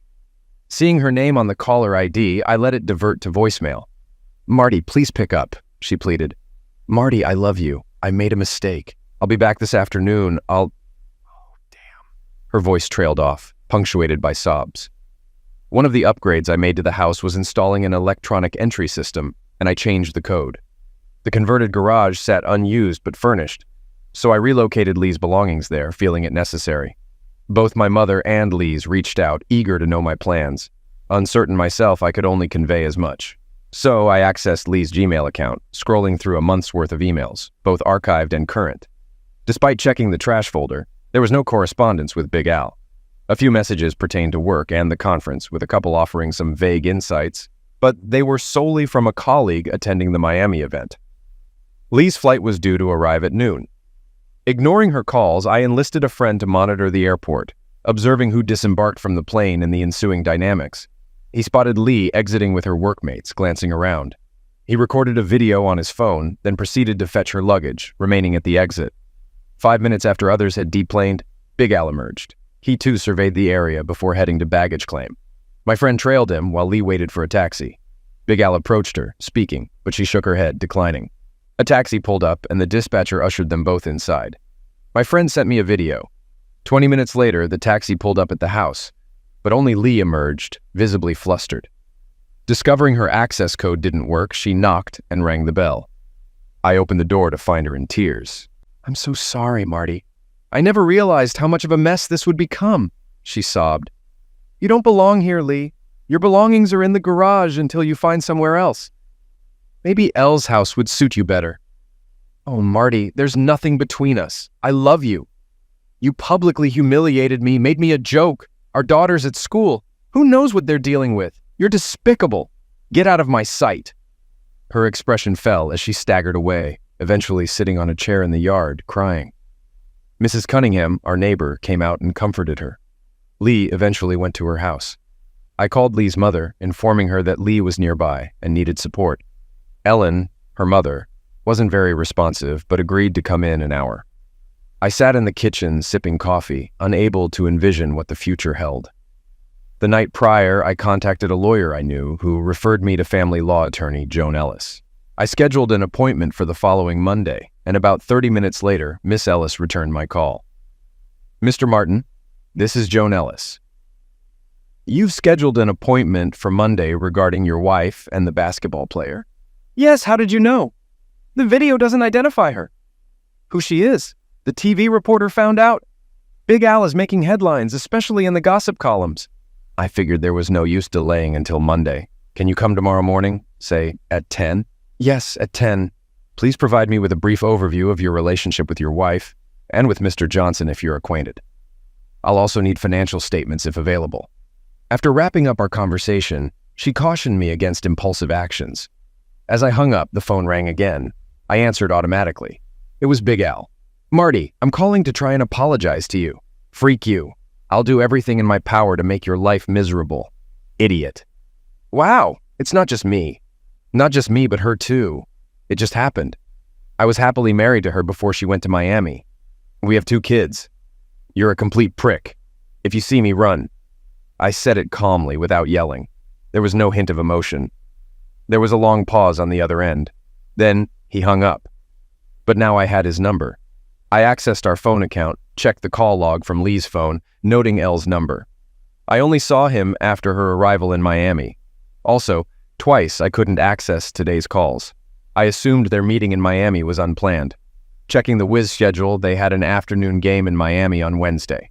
Big Al was the MC, so he was there on business.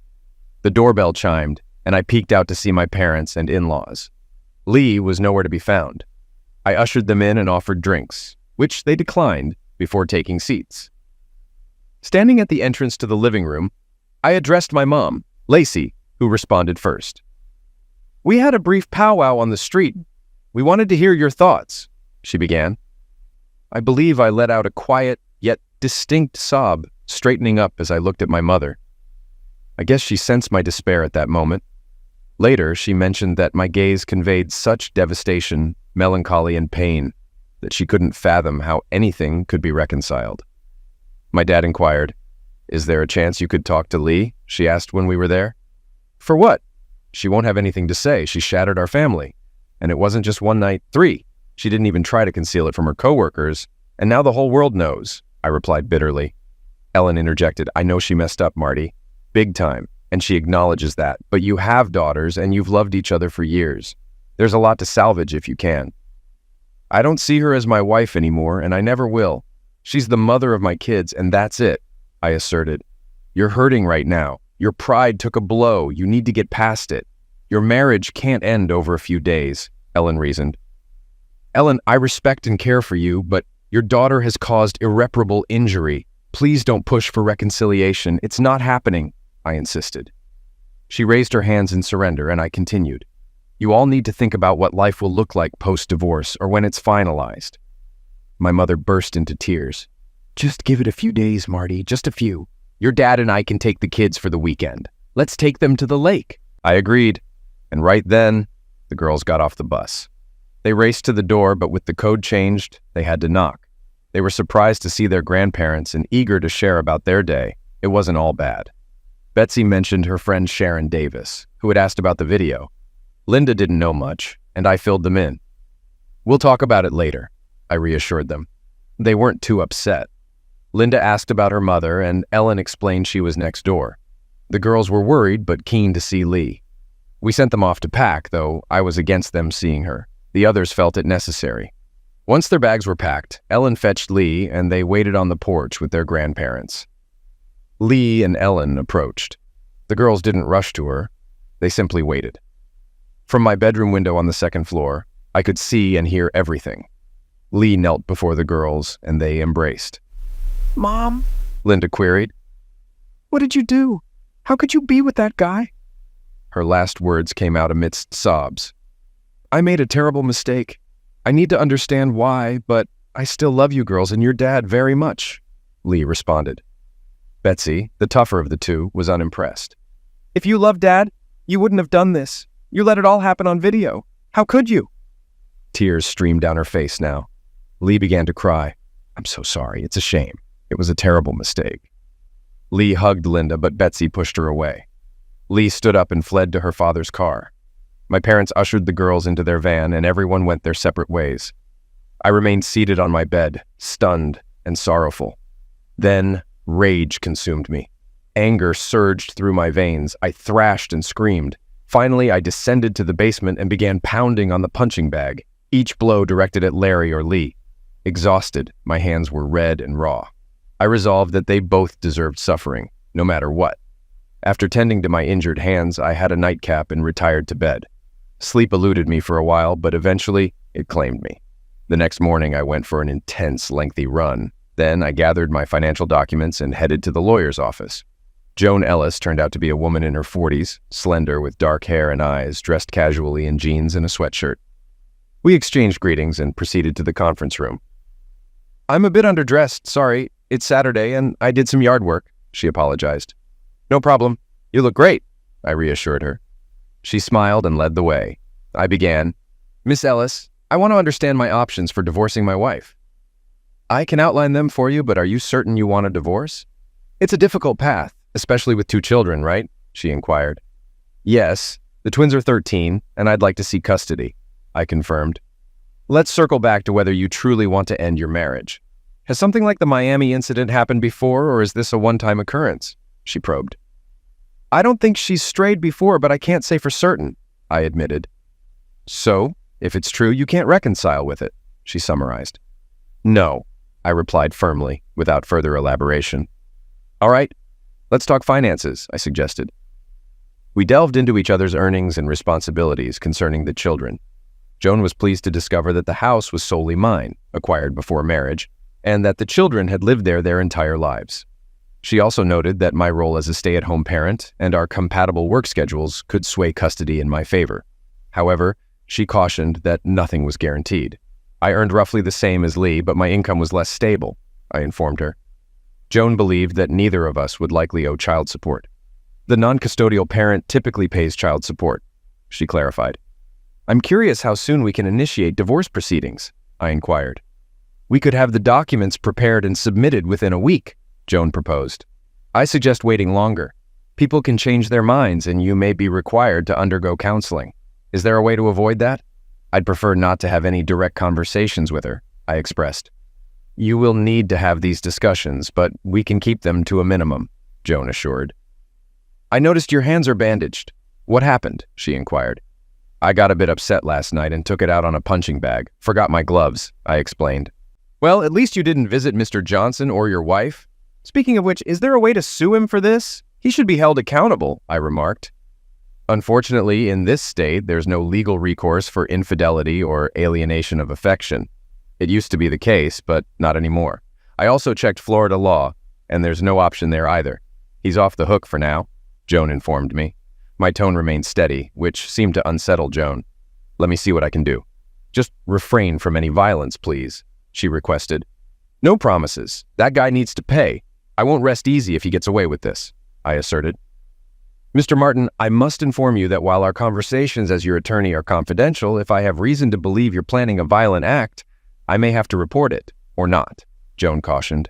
You won't ever have to worry about that, I assured her. Thank you for saying that.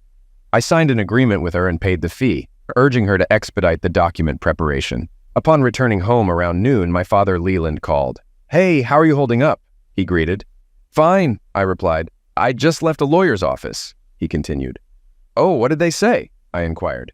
We discussed the potential outcomes of a divorce. Marty, you need to take your time with this. Don't rush into anything. This decision is crucial, and you shouldn't make it hastily, he advised. Dad, the moment Lee slept with that idiot, it was over. The fact that she did it repeatedly makes it even worse. But once was enough. Mom thinks she hurt you so badly that there's no hope, I shared. I suppose she might have a point, but still, I'd like you to take it slow, at least once. Lee should have a chance to explain everything, my father suggested. What could she possibly say to change my mind? I countered. There was silence for a while. Then he responded, Okay, I can't think of anything, which is what needs to be proven. We discussed the girls' moods and emotions. Linda was deeply saddened and withdrawn, while Betsy was enraged and struggled to control herself. Mom works with both of them, reassuring them that they won't lose their parents and will always have us both, he shared. With that, we bid farewell. The home phone rang. Without caller ID, I let it go to voicemail. It was Lee. Marty, if you're there, please pick up.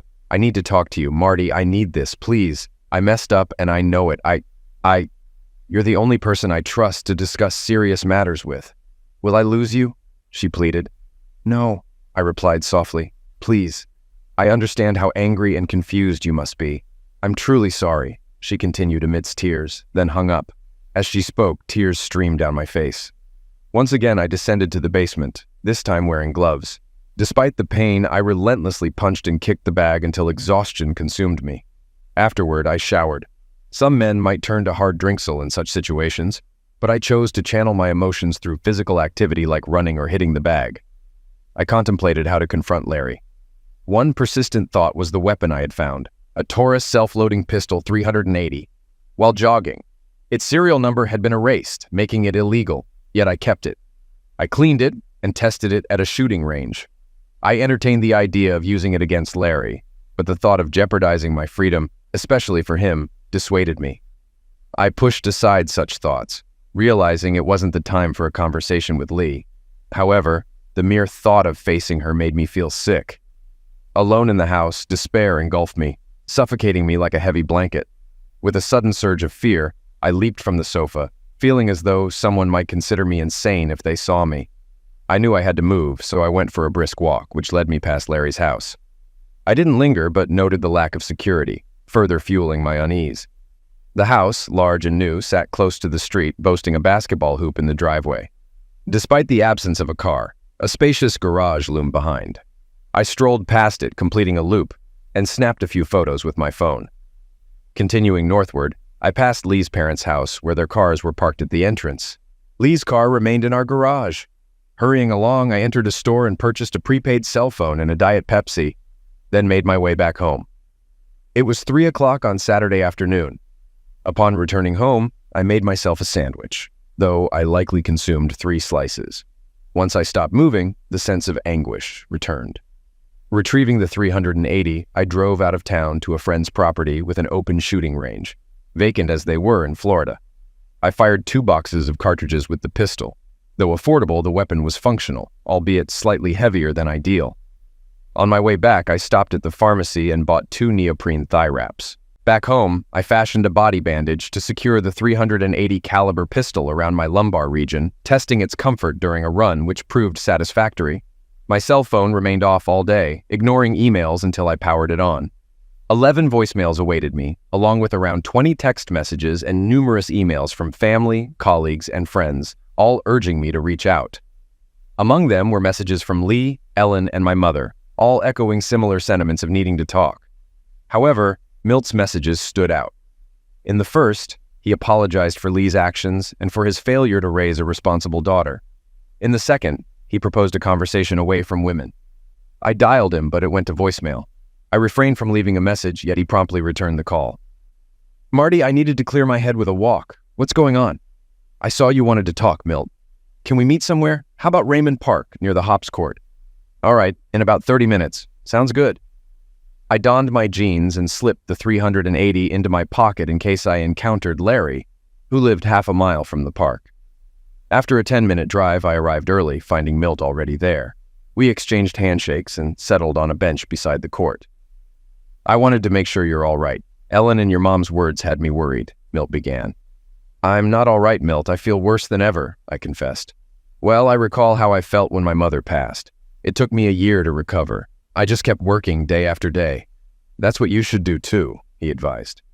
"Easy to say, but damn hard to do. And it's only been a day," I countered. "If it's any consolation, Lee is nearly catatonic. She hasn't eaten since arriving at our house, and she's barely said a word. We're considering getting her help, or maybe you. Oddly enough, you seem to be holding up better than her. Maybe it's the guilt. She has it, but you don't," Milt observed. "I'm sorry to hear that, Milt. Because the twins will need her. Need their mother," I expressed. "I don't understand why she is so amazed. Because she did everything openly. Did you really think that no one would know? That I wouldn't know? I cannot believe it. Sooner or later even. Even without YouTube, one of her employees, some of them my friends, would have caught wind of it. I don't think she was thinking straight at all. I think she may have suddenly found herself in a strange situation, away from her family and being stalked by a celebrity. So she succumbed to feelings that, in a normal situation, I would have suppressed. Here's what I can take away from it. You're so smart, Milt. But I think she had a thing for Larry since college and thought she could have her cake. And what are you going to do? I inquired. It's very, very likely that I will divorce her. Now I can't even think about her without anger and hostility. I hope I don't get sick because of all this, Milt responded. Look, I know everyone else is telling you to wait to decide something, am I? I just can't understand how you can go back to any semblance of a family life with her, I admitted. Yes, the case is lost. I'm going to wait, but not for long. You need to prepare her. If she's as bad as you say, I'll try, Milt concluded. And we parted ways. As I walked back to my car, parked on a nearby street, I noticed Larry dribbling a basketball up the intersecting street toward the court. I saw him and instinctively reached for my weapon. Milt, driving towards him, noticed him too, and honked the horn. Larry got startled and lost control of the ball as it rolled down the street. He recklessly chased after it without looking, resulting in a fatal accident. It wasn't Milt who hit him. A car traveling in the opposite direction struck Larry, launching him over the hood and windshield before he fell onto the street. Milt drove past the scene. I rushed to Larry's side. He was alive, but barely conscious. As I looked at him, I felt a mix of emotions, including betrayal. Paramedics arrived shortly after, but despite their efforts, they couldn't save him. The police arrived, and although I was nervous about my illegal weapon, I cooperated and was released without issue. About an hour later, I disposed of the weapon and drove to Milt's house to discuss the tragic accident. Arriving at the house, I rang the bell, and Ellen answered. Seeing my emotional state, she asked if I wanted to see Lee. "No, too early, Milt," I replied, indicating that I needed to speak with Milt first. Milt went downstairs. I waved to him, and we departed. "Milt, Big Al is dead," I informed him. "Damn, did you eliminate him? I saw you had a weapon," Milt responded with concern. "God, Marty, but he didn't look the way he should have." "If he was truly upset," Milt continued, "I didn't eliminate him. He got hit by a car after you honked at him. He missed his basketball and ran outside after it like a child. I saw him die," I clarified, unable to contain a smile. "It's clear. Accident. God works in mysterious ways. I'll leave it to you or Ellen to tell Lee that her boyfriend died," I said. "He's not her boyfriend, but we'll let her know. I guess it'll be all over the news," Milt replied. "Certainly. How is she?" I inquired. "Also not good. On the contrary, you look upbeat," Milt observed. "I even felt deceived when he died. But then I saw this as a saving grace. Marty, I want to save my daughter. I think she's heading into the abyss. I know she screwed up, but I love her, and I want her to have a life. Therefore, I ask you, if you see a way, at least do not interfere. Maybe later you can lend a helping hand," Milt requested earnestly. "It's a difficult request, but I ask, Milt. I have to think about this. If we talk to her too soon, I won't be able to help. You have to keep her away from me. Let me think it over." "I'll try to find a way out," I promised. "Congratulations on escaping homicide," Milt remarked with a chuckle as we laughed and returned to the house. I left by car. That night I slept. The girls called me and we had a good talk. Then I just went to bed. On Sunday, I became depressed again. It was a nice day and I had nothing better to do than think about the state of my marriage. No matter what Milt said, I knew Lee and I could never be together again. This made me sad, but it is true. I did another long run, walked down to the shopping center along the river, and returned home. I showered and went to see my parents and kids for a Sunday picnic. The twins were in a better mood. They had a conference call with Lee, who must have perked up because she was encouraging them. I've wondered this. Mom said there was no mention of Big Al, Lee's infidelity, or Larry's pass away. Only talk about school. Lee told the girls she would see them as soon as she got better. I had a good time with my parents and girls. While they were in the pool, I told my parents that I saw Big Al get hit and die. They were shocked. My father said, "You didn't have anything, you know?" "No, it's a coincidence. I was in that park with Milt talking. He just drove off and Larry got hit. He rushed outside to get his ball." "Fine. Well, I can't say I'm sorry. May the Lord have mercy on his soul." We changed the subject. Joan Ellis called me on Monday. First, I wanted to know how I felt about Larry's pass away. She didn't know I was there. My name was not published. I told her the whole story and she was amazed, maybe a little suspicious. I know that if I were her, I would be suspicious too. She then said that the documents would be ready on Wednesday and asked me to let me know when I wanted them to be served. I told her to wait a little because Lee was in bad shape. I made a promise of sorts to Milt. The kids decided to go to school. Even though Big Al's pass away and his outburst the week before were big news, I was left alone and decided to work. Working half a day for the Army for 2 or 3 hours. I went about my business. Then I picked up the girls from school. After their extra classes, we ate pizza. It was something I could make myself, and they loved my pizza. We had a pleasant evening, but before going to bed, both of them inquired about their mother's return. I responded truthfully, "I doubt we'll have the same agreements as before. The future is uncertain, but I don't see us reverting to how things used to be. There's something else awaiting us, but we'll always love both of you." Milt called on Tuesday, followed by Ellen. They wanted to meet, so I agreed to meet them at Starbucks. While grabbing our drinks, Milt mentioned he'd contacted a marriage counselor and suggested I engage with Lee. Ellen added that if we proceed with divorce on the grounds of infidelity, the court would likely mandate counseling anyway. "Okay," I replied. "But I won't deceive. Even if we dive into this and explore deeper, I still doubt it'll benefit her." Ellen reassured, "We're not asking you to deceive. Just take it slow. Listen to the psychologist. Communicate with Lee. Otherwise, she may face significant challenges. We didn't disclose that you were present during Big Al's accident." The first session was scheduled for the following Monday at 10 in the morning. I arrived punctually, preferring not to wait in the same room as Lee. The consultant was Sylvia Price, a psychologist and certified marriage and family counselor, a woman in her 50s, slightly plump but amiable. She ushered us into her office. Until then, Lee and I hadn't exchanged a word. She appeared unwell, pale, and kept rubbing her hands. Dr. Price briefed us on her practice, including handling cases of infidelity. She asked about my counseling goal. I aim to move forward in life and remain a good father to my children. However, I don't believe reconciliation in marriage is feasible, I stated. Lee, what are your goals? Dr. Price inquired. I wish to reclaim my former life. It may not be possible, but I desire to remain Marty's wife, even if things aren't the same, Lee responded. Dr. Price surveyed each of us. As I understand it, Lee attended a work conference in Miami where she reconnected with a man from her university days, and they spent several nights together, Dr. Price remarked. Lee affirmed this. I couldn't fathom that our Miami affair would become public knowledge. I assumed it would only be during my absence from the family. Dr. Price probed further. If that's the case, why did you go dancing with Mr. Johnson? You must have known he was a public figure. Lee explained. I thought it would be enjoyable. It wasn't near the hotel. Actually, it was fun. But I knew Hughes, my colleague, would find out about us, and of course, I realized Marty would soon learn too. Perhaps not as quickly as he actually did. Let's set that aside for now, Dr. Price redirected. Marty, could you explain why you're convinced the marriage is over? I gazed directly at Lee, the person I loved and trusted the most in this world. When I witnessed her readiness to betray me so readily and openly, I was devastated. My grandparents died in an accident, and I endured immense pain for a long time. But nothing compares to this. Never have I experienced such devastation. If Lee could do this to me, then anyone could. I could never grant her or anyone else that level of control again. Lee openly wept as I voiced this. I wanted to express that I would never trust her again. How do you feel seeing her like this? I'm just sorrowful and also extremely furious. It was so outrageously cruel to me and to our children as well. Even if it was done out of foolishness, without the intention to inflict pain. It was so wrong. And for what? 3 nights with some guy you fancied in college?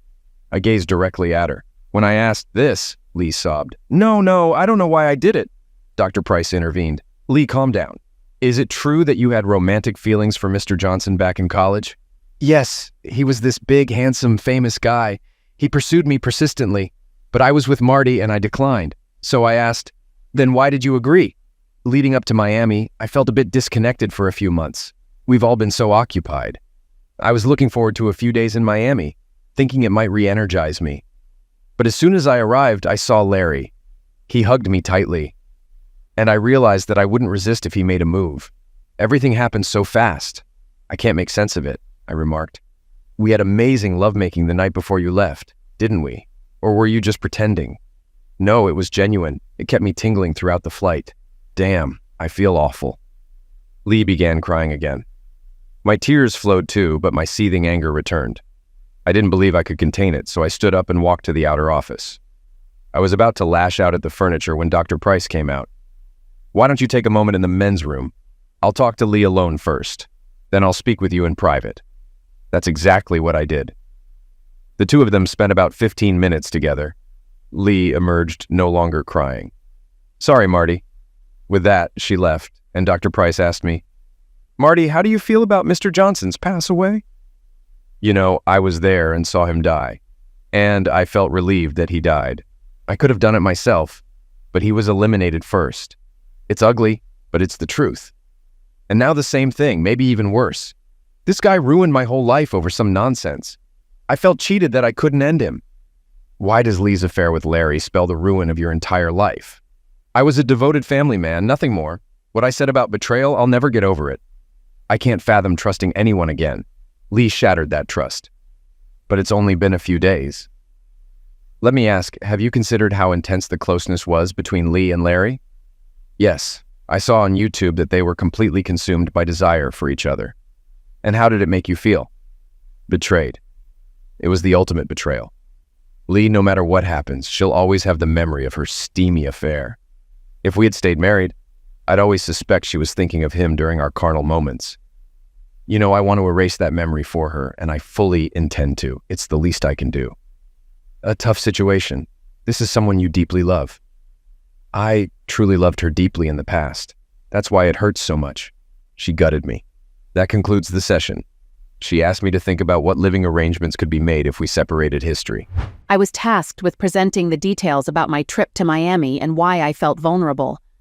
I also outlined potential paths to reconciliation between Marty and me before heading to Miami. I felt out of sorts, no longer finding enjoyment in the things I once loved. Work had become monotonous, and family life followed suit. This had been the case for several months now, leaving me with a vague sense of stagnation. I eagerly anticipated my trip to Miami. One coworker, Brady Bean, had been persistently pursuing me since he transferred to our office. Despite my efforts to brush him off for months, treating him as a joke, he remained undeterred. While he wasn't Adonis, he was good-looking and cheerful. His continued advances didn't offend me. Rather, I was flattered, although I made it clear I wasn't interested.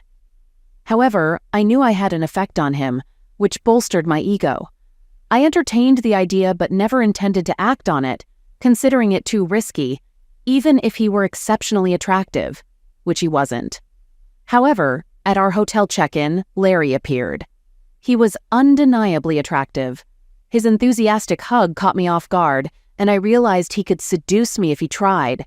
He seemed to understand this too because he wasted no time. Taking me aside, he asked if Marty was with me.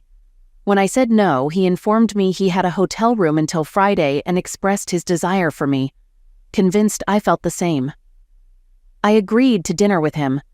I can't fully explain why I succumbed so easily, feeling like a fool. Marty and I had passionate lovemaking the night before, leaving me on edge, a feeling Larry seemed to share. I didn't consider the consequences if Marty found out I cheated, or if I did, it was fleeting. I convinced myself I was in a different world for those few days. At dinner, Larry and I both knew where the evening would lead. We skipped dessert and went straight to his room. He pulled me close, and we quickly shed our clothes, consumed by desire. There was no time for foreplay. He took me to his bed, and we were carnal for a long time. After experiencing multiple climaxes, I lost consciousness briefly, only to be awakened by his kiss, signaling the start of round 2.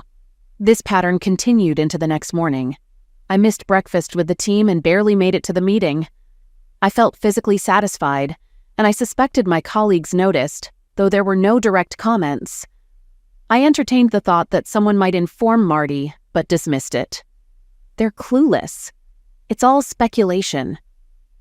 The closeness with Larry was unparalleled, possibly due to the distance from home and the freedom from family obligations, coupled with his muscular physique.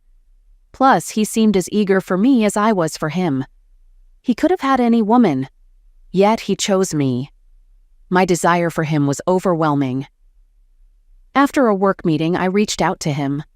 We went straight to his room, spent 2 hours making love, then ordered room service, followed by more closeness. The following morning brought the same curious glances.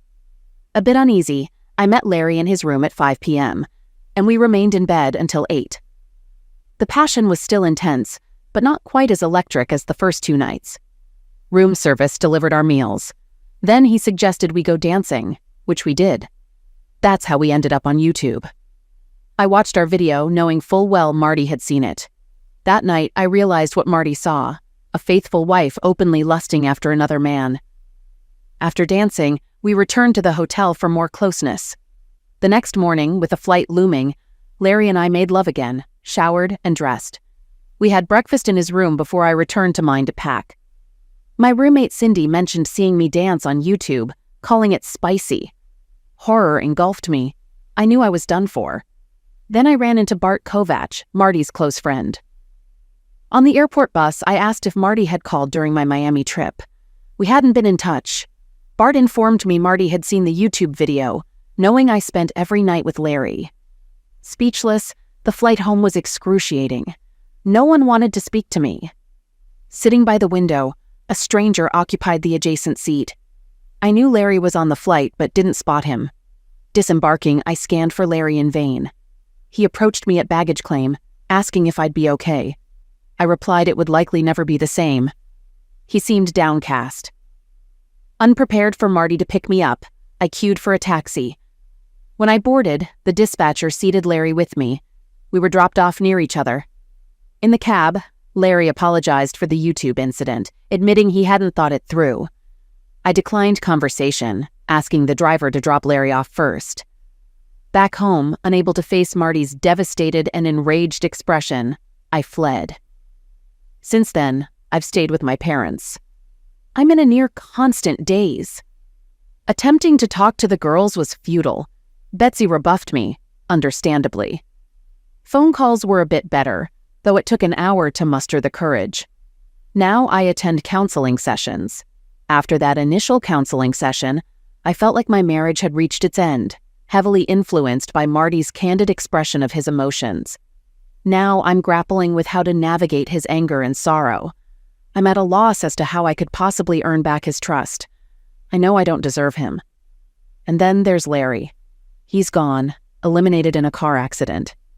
When my mother broke the news, I felt immense sorrow. During our taxi ride, Larry urged me to call him. Truthfully, I could have, but he's no longer here. That absence adds to my sense of emptiness. If I ever were to be carnal with another man, I'm certain memories of my time with Larry would linger. However, now I'm not so sure. I can't shake the feeling that if I had turned him down, he might still be alive. It doesn't make logical sense, yet it feels that way. I feel utterly lost. There's a gradual improvement on the home front, although the struggles persist. The twins are coping with school, but it's been a challenge. Betsy's anger lingers, and Linda deeply feels her mother's absence. Despite our nightly teleconferencing, it's hard to gauge Lee's progress from our brief calls. During our second counseling session, each of us had an individual session before coming together. Dr. Price prompted us to consider what might facilitate reconciliation. While I couldn't envision a path to rebuilding trust, I pondered if understanding Lee's motives for her affair could pave the way. However, I remained skeptical of her remorse.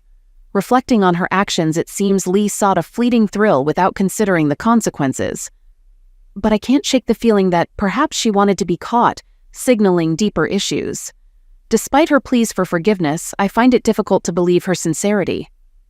Even if Lee genuinely apologized and explained her actions, I'm uncertain if I could continue our relationship. It feels like I'm standing beside a ticking time bomb. Consequently, I've made the decision to proceed with filing for divorce. Today, amidst the weight of divorce papers landing on my doorstep, I found myself reflecting on the evolution of my marriage. Marty's demeanor in our recent counseling session revealed a subtle shift, a resigned acceptance, perhaps, of the inevitable end. This acknowledgement marked a pivotal moment in our journey, signaling the beginning of the end. As I returned to the workplace, the atmosphere was chilling, with colleagues casting judgmental glances and even Brady Bean distancing himself, a stark reminder of the fallout from my actions. Consulting with my lawyer, I navigated the murky waters of custody arrangements, grappling with the reality that Marty's primary role as the homeowner would likely grant him greater custody rights. Despite the emotional turmoil, I opted for transparency, confessing my infidelity to expedite the legal proceedings.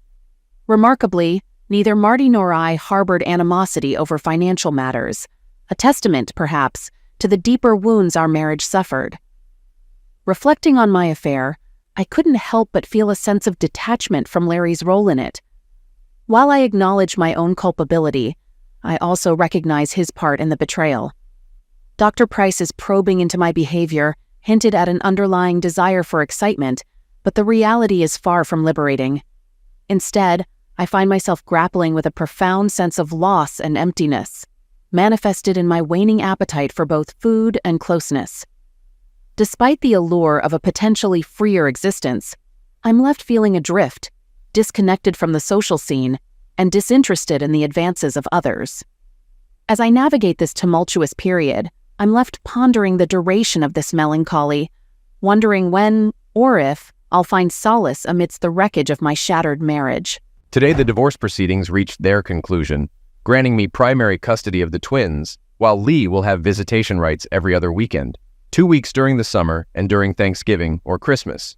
Despite the separation, we've maintained a semblance of routine for the girls, ensuring they receive 2 gifts for each holiday, with the Christmas haul potentially expanding. Our living arrangements mirror the past 6 months, with Lee residing a mere 2 miles away in her own apartment. I've extended an open invitation to Milt and Ellen, who frequently visit, ensuring they maintain a connection with the girls during Lee's weekends. As for my personal life, I've cautiously dipped my toes into the dating pool, casually socializing with divorced acquaintances, including 3 women from our former circle of friends. These encounters are lighthearted, typically consisting of dinners or bowling outings, underscored by a clear understanding of my reluctance to commit to anything serious. While some may hold out hope for my eventual healing, I remain skeptical, acknowledging the enduring pain inflicted by Lee's betrayal. The mere thought of her with that other man still haunts me, a wound that refuses to fully heal despite my best efforts to suppress it. The twins, meanwhile, are adjusting to the new normal, with Linda displaying kindness towards Lee, while Betsy harbors lingering resentment, mirroring my own guarded nature. This dynamic remains unspoken between Lee and me, as communication between us has dwindled to a minimum, driven by my desire to minimize painful encounters. Despite Ellen's concerns for Lee's well-being, I find it difficult to summon any sympathy, still grappling with the unanswered questions surrounding her actions. It's a chapter of my life I'm eager to close, yet its impact lingers, a constant reminder of betrayal and shattered trust. It's tempting to attribute everything to a series of unlikely coincidences.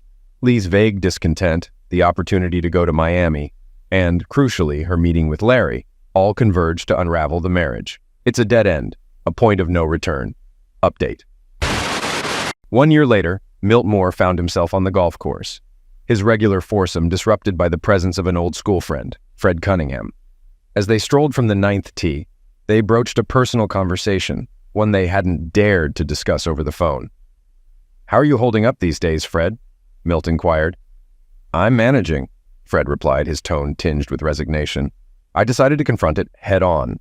I followed him from his house, just as you suggested. It was also routine, his Saturday afternoon golfing ritual, even after retirement. It was a shock to read about it in the papers. I never imagined he'd dart into the street like that, but I knew I had to act." Milt nodded in understanding. "Your honk likely startled him. It shook me to the core as well. It felt like divine intervention protecting Marty in the nick of time. But seeing him die, witnessing it firsthand, I was stunned. I called emergency immediately. And Marty, he was right there. It left me questioning everything." "I knew Marty carried a weapon," Fred admitted somberly. "I feared he'd take matters into his own hands eventually. He had a right to feel cheated, but did Larry deserve to die? It's hard to say. What's clear is that Marty and the girls deserved to live. As did Lee. It's a heavy burden to bear." Their conversation trailed off, unspoken words hanging in the air. They walked in silence, side by side, each grappling with their own thoughts, a silent acknowledgement of the weight of their shared secret. Story 5. Rachel Miller stood at the kitchen window, staring out at the manicured lawn of the house her husband Connor had built for them. 5 years of marriage. And this was what she had to show for it, a beautiful home that felt more like a prison with each passing day. She heard the familiar rumble of Connor's truck pulling into the driveway. Right on time as always. Predictable. Dependable. Boring. Rachel plastered on a smile as Connor walked through the door, his work boots leaving faint dusty prints on the hardwood floor. "Hey babe," he called out, hanging his jacket by the door. "Something smells good." Rachel turned from the window, her smile not quite reaching her eyes. "Just a casserole. Nothing special." Connor crossed the kitchen and gave her a quick peck on the cheek. "You know I love your cooking. How was your day?" "Oh, the usual," Rachel replied, her voice flat. "Just another day at the office." Connor nodded, grabbing a beer from the fridge. "Well, I got some good news. Landed that big contract I was telling you about. Looks like we might be able to take that vacation you've been wanting." Rachel's smile faltered for a moment. A vacation. More time alone with Connor. The thought made her stomach churn. "That's great, honey," she said, forcing enthusiasm into her voice. "I'm so proud of you." As they sat down to eat, Rachel found herself studying Connor's face. He was handsome in a rugged sort of way. Strong jaw, kind eyes. The same face she'd fallen in love with years ago. So why did looking at him now fill her with a sense of restlessness? Connor talked about his day, going over the details of his latest project. Rachel nodded along, making the appropriate sounds of interest, but her mind was elsewhere. She thought about Troy, her co-worker, and the way he'd looked at her during their last meeting. The spark in his eyes when their hands brushed as he handed her a report. "Rachel?" You okay? Connor's voice snapped her back to reality. She blinked, realizing she'd been pushing her food around her plate. Sorry, just tired. Long day. Connor reached across the table, taking her hand in his. His palm was rough with calluses. I know I've been working a lot lately. How about we do something this weekend? Just the two of us? Rachel nodded, guilt gnawing at her insides. Sure, that sounds nice. Later that night, as Connor slept soundly beside her, Rachel lay awake, staring at the ceiling. She thought about the life she'd built with Connor stable, comfortable, utterly devoid of passion. She thought about Troy and the way her heart raced when he was near. With a quiet sigh, Rachel slipped out of bed and padded to the bathroom. She stared at her reflection in the mirror, barely recognizing the woman looking back at her. When had she become this person? This liar, this cheat? The next morning, Rachel arrived at the office early. She told herself it was to get a head start on her work, but deep down, she knew the real reason. Troy always came in early too. As if on cue, she heard his voice from the break room. Well, look who's here bright and early. Rachel turned, her heart skipping a beat as Troy leaned against the doorframe, coffee mug in hand. He was everything. Connor wasn't younger, sleeker, with a dangerous glint in his eye that made her pulse quicken. Just trying to stay on top of things, Rachel replied, her voice steadier than she felt. Troy's lips curled into a smirk. Oh, I bet you are. He took a step closer, lowering his voice. You know, I was thinking about you last night. Rachel felt her cheeks flush. Troy, we can't. Not here. He chuckled, the sound sending a shiver down her spine. Who said anything about here? I was thinking more along the lines of my place. After work. Rachel knew she should say no. She thought about Connor, probably already at a job site, working hard to provide for them. But when she looked into Troy's eyes, all thoughts of her husband faded away. Okay, she whispered, glancing around to make sure no one was listening. What time? Troy's grin widened. I'll text you the details. Don't keep me waiting, Rachel. As he walked away, Rachel felt a mixture of excitement and dread settle in her stomach. She was really going to do this. She was going to cheat on her husband. The day crawled by, each minute feeling like an hour. Rachel found herself checking her phone constantly, waiting for Troy's message. When it finally came, her hands shook as she read the address. At 5 o'clock, Rachel gathered her things, her heart pounding. She sent Connor a quick text, working late. Don't wait up. Another lie to add to the growing pile. Troy's apartment was in a sleek high-rise downtown, all glass and steel. As Rachel knocked on the door, she had a moment of clarity. She could still turn back, go home to Connor, forget this madness. But then Troy opened the door, and all her reservations melted away. I was starting to think you wouldn't show, he said, pulling her inside. Rachel barely had time to respond before his lips were on hers, hungry and insistent. She kissed him back with equal fervor, all the pent-up desire of the past months pouring out. As Troy led her to the bedroom, Rachel caught a glimpse of herself in a mirror. She hardly recognized the woman staring back at her flushed cheeks, wild eyes, and clothes already askew. But for the first time in years, she felt alive. What followed was a blur of passion and guilt. Troy's hands on her body, his lips on her skin. The thrill of doing something forbidden, mixed with the gnawing knowledge that she was betraying Connor. Afterward, as they lay tangled in the sheets, Rachel felt the first stirrings of regret. She thought about Connor, probably sitting at home, wondering where she was. The guilt threatened to overwhelm her. I should go, she said, sitting up and reaching for her clothes. Troy propped himself up on one elbow, watching her dress. You sure? The night's still young. Rachel shook her head. I can't. I don't know what this was. Troy's laugh was cold. Oh, come on, Rachel. We both know exactly what this was. Don't try to play the good wife now. His words stung, but Rachel knew he was right. She'd made her choice. There was no going back now. As she drove home, Rachel's mind raced. How would she face Connor? How could she look him in the eye, knowing what she'd done? But when she walked through the door, she found Connor asleep on the couch, the TV still on. Relief washed over her, followed quickly by shame. He trusted her so completely, he hadn't even questioned her late night at work. Rachel crept upstairs and into the shower, as if she could wash away her betrayal along with Troy's scent. As the hot water poured over her, she made a decision. This was a one-time thing, a mistake. It would never happen again. But even as she made this vow to herself, Rachel knew it was a lie. The thrill of being with Troy, the excitement of sneaking around, it was intoxicating. She was already craving more. The next few weeks passed in a haze of deception. Rachel became an expert at lying, crafting elaborate stories to explain her absences. Late nights at work, drinks with coworkers, imaginary client meetings. Connor believed it all, never questioning, always trusting. And Troy? Troy was insatiable.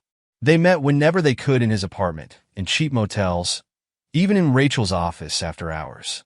Each encounter left Rachel feeling more alive and more guilty in equal measure. One particularly risky afternoon, they were in the office bathroom, Rachel perched on the sink with Troy between her legs. The thrill of potentially getting caught only added to the excitement.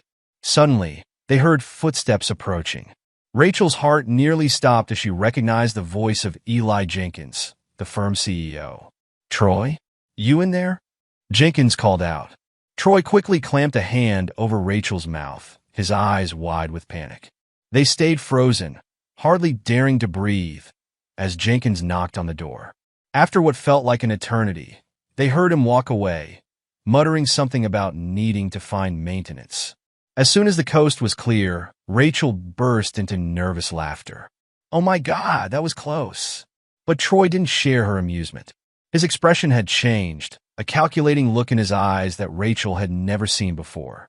"You know," he said slowly, reaching for his phone, "that was a little too close for comfort. Maybe we need some insurance." Rachel's laughter died in her throat. "What are you talking about?" Troy's smile was cold as he held up his phone. "I've been recording us." Every time, the world seemed to tilt beneath Rachel's feet. "You what? Why would you do that?" "Relax, babe," Troy said, his tone far too casual for the bomb he'd just dropped. "It's for fun, unless you want to make it serious." Rachel felt sick. "Serious? What do you mean?" The look in Troy's eyes sent a chill down her spine. This wasn't the playful, flirtatious man she thought she knew. This was someone else entirely.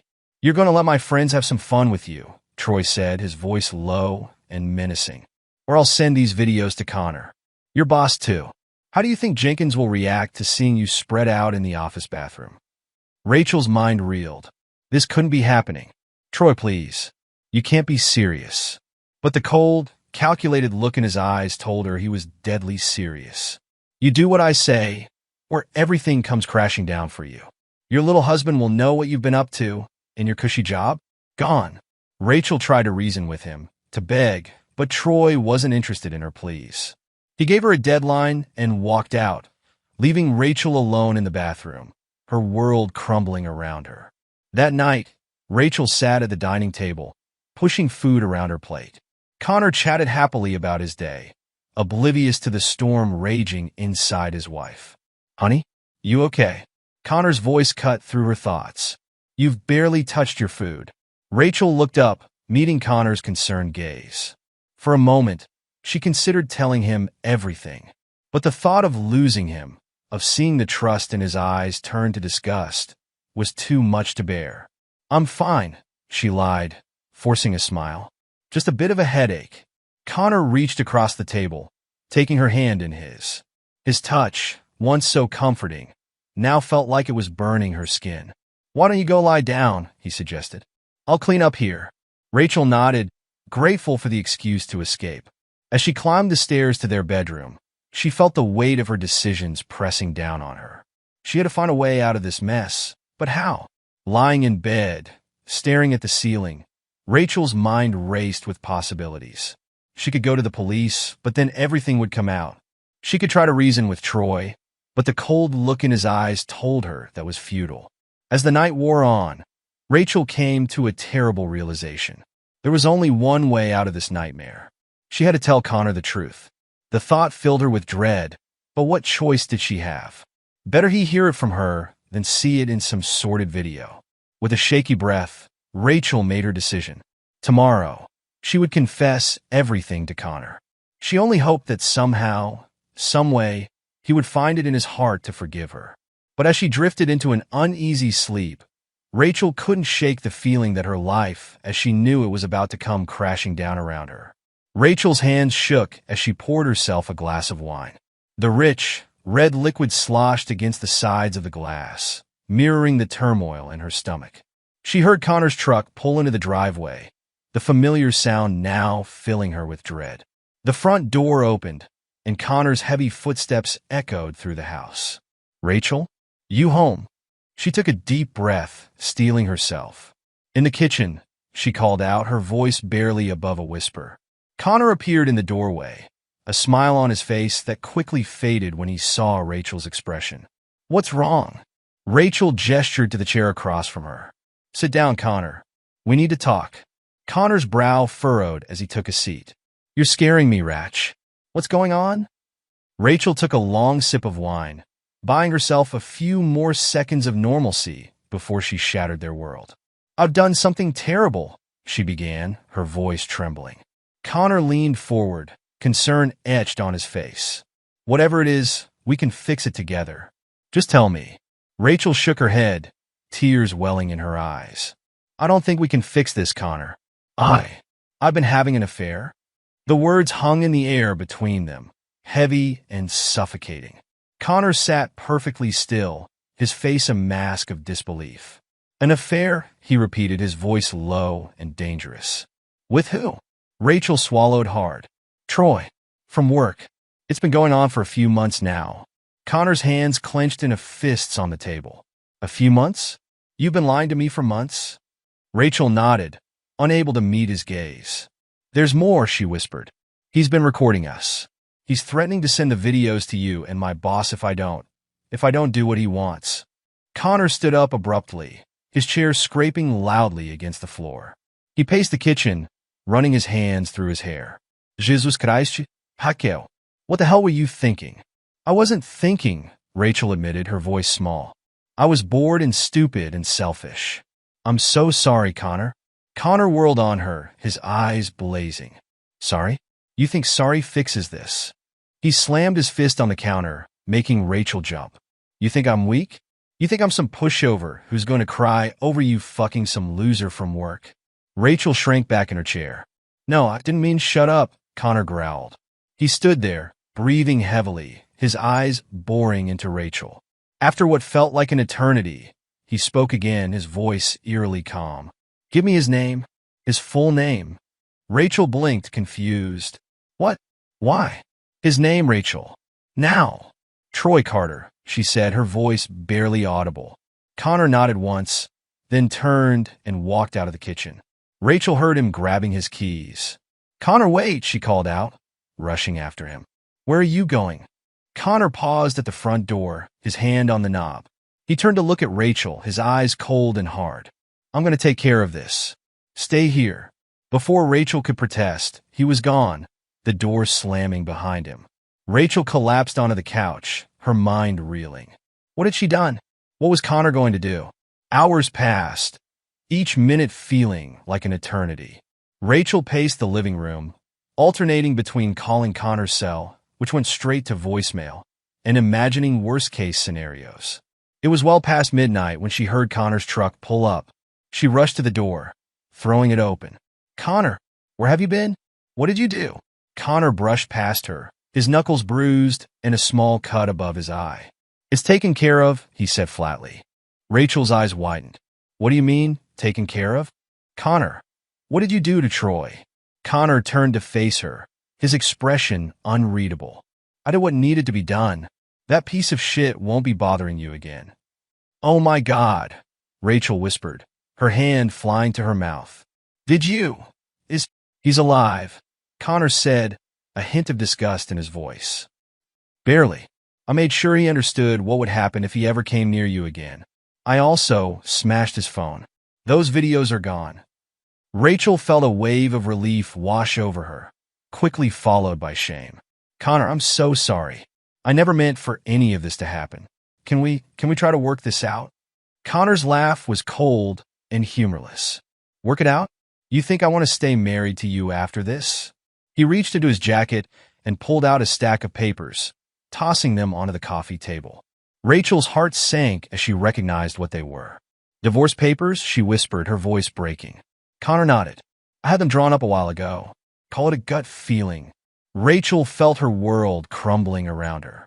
Please, Connor. I'll do anything. I'll quit my job. We can go to counseling. Please don't throw away our marriage. Connor's eyes were like ice as he stared at her. Do you love me? He asked, his voice devoid of emotion. Rachel nodded desperately. Yes, of course I do.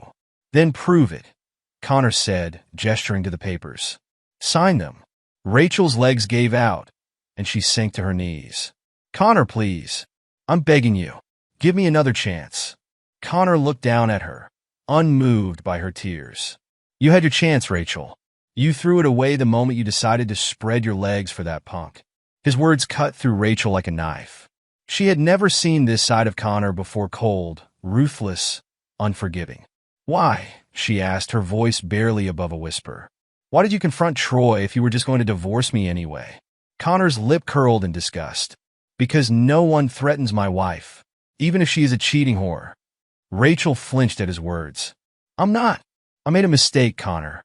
A terrible mistake. But I'm not. Sign the papers, Rachel, Connor interrupted, his voice leaving no room for argument. We're done. With shaking hands, Rachel reached for the papers. As she signed her name on each marked line, she felt as though she was signing away her entire life. When she was finished, Connor snatched the papers away, barely glancing at them before stuffing them back in his jacket. Pack your things, he said, already turning away from her. I want you out of my house by morning. Rachel watched him walk away, feeling hollow inside. Where am I supposed to go? She asked, her voice small and broken. Connor paused at the foot of the stairs, not bothering to turn around. That's not my problem anymore. You made your bed, Rachel. Now lie in it. As Connor disappeared upstairs, Rachel sat on the floor, surrounded by the ruins of her life. How had it come to this? How had she thrown away everything for a few moments of excitement? She thought about Troy, wondering what Connor had done to him. Part of her wanted a call to make sure he was okay, but she knew that would only make things worse.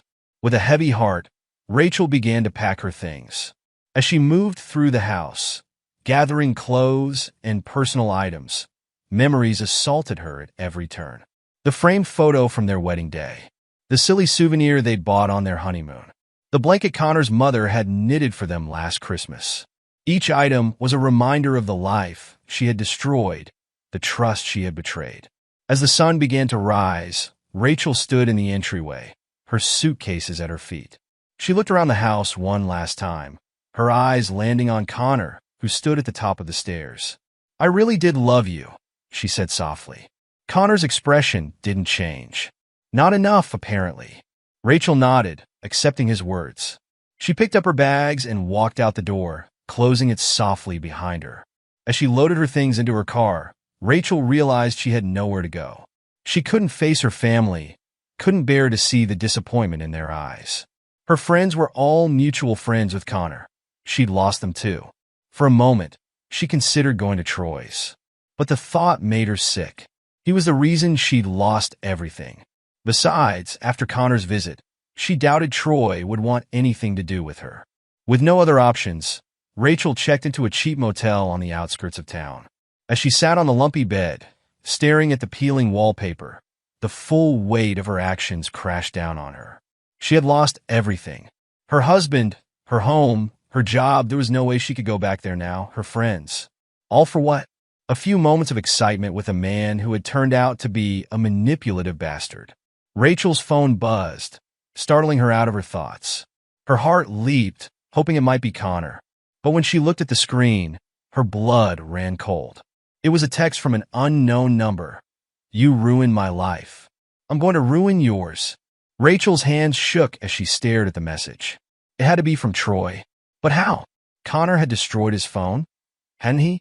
Before she could process what was happening, another text came through. This one contained a video file. With trembling fingers, Rachel pressed play. Her stomach churned as she watched herself and Troy in the office bathroom, their illicit encounter playing out in grainy detail. Another text followed. I've sent this to everyone at the office. including Jenkins. Hope it was worth it, you stupid bitch. Rachel dropped the phone as if it had burned her. This couldn't be happening. It had to be a nightmare. But she knew it wasn't. This was real. This was the consequence of her actions. She thought about Connor, about how he had tried to protect her even after what she'd done. And she had repaid his final act of kindness by destroying both their reputations. As Rachel curled up on the bed, sobs racking her body, she realized that this was only the beginning. Her life, as she knew it, was over. And it was all her fault. Rachel stared at her phone, the screen still displaying Troy's threatening message. Her hands trembled as she dialed Connor's number, praying he would answer. After several rings, his voicemail kicked in. "Connor, please," Rachel pleaded, her voice cracking. "I know you hate me, but Troy sent the video to everyone at work. I don't know what to do. Please call me back." She ended the call and slumped onto the dingy motel bed. How had her life fallen apart so completely in just a few days? A sharp knock at the door made her jump. Heart racing, she approached cautiously. "Who is it?" "Open the damn door, Rachel." Connor's voice. Rachel fumbled with the lock and swung the door open. Connor stood there, his face a mask of barely contained fury. "Connor!" He brushed past her into the room. "Save it. I'm not here for your apologies."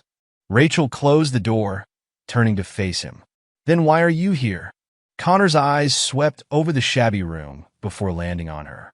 "I got a call from Jenkins. Care to explain why my soon-to-be ex-wife is the star of an office porn video?" Rachel felt her face burn with shame. "I'm so sorry, Connor. Troy must have had a backup of the video. He sent it to everyone at work." "Yeah, I gathered that," Connor snapped. He ran a hand through his hair, frustration evident in every movement. "Do you have any idea what this means? It's not just your reputation on the line now. It's mine too. Everyone knows you're my wife." "I'm so sorry," Rachel whispered, tears streaming down her face.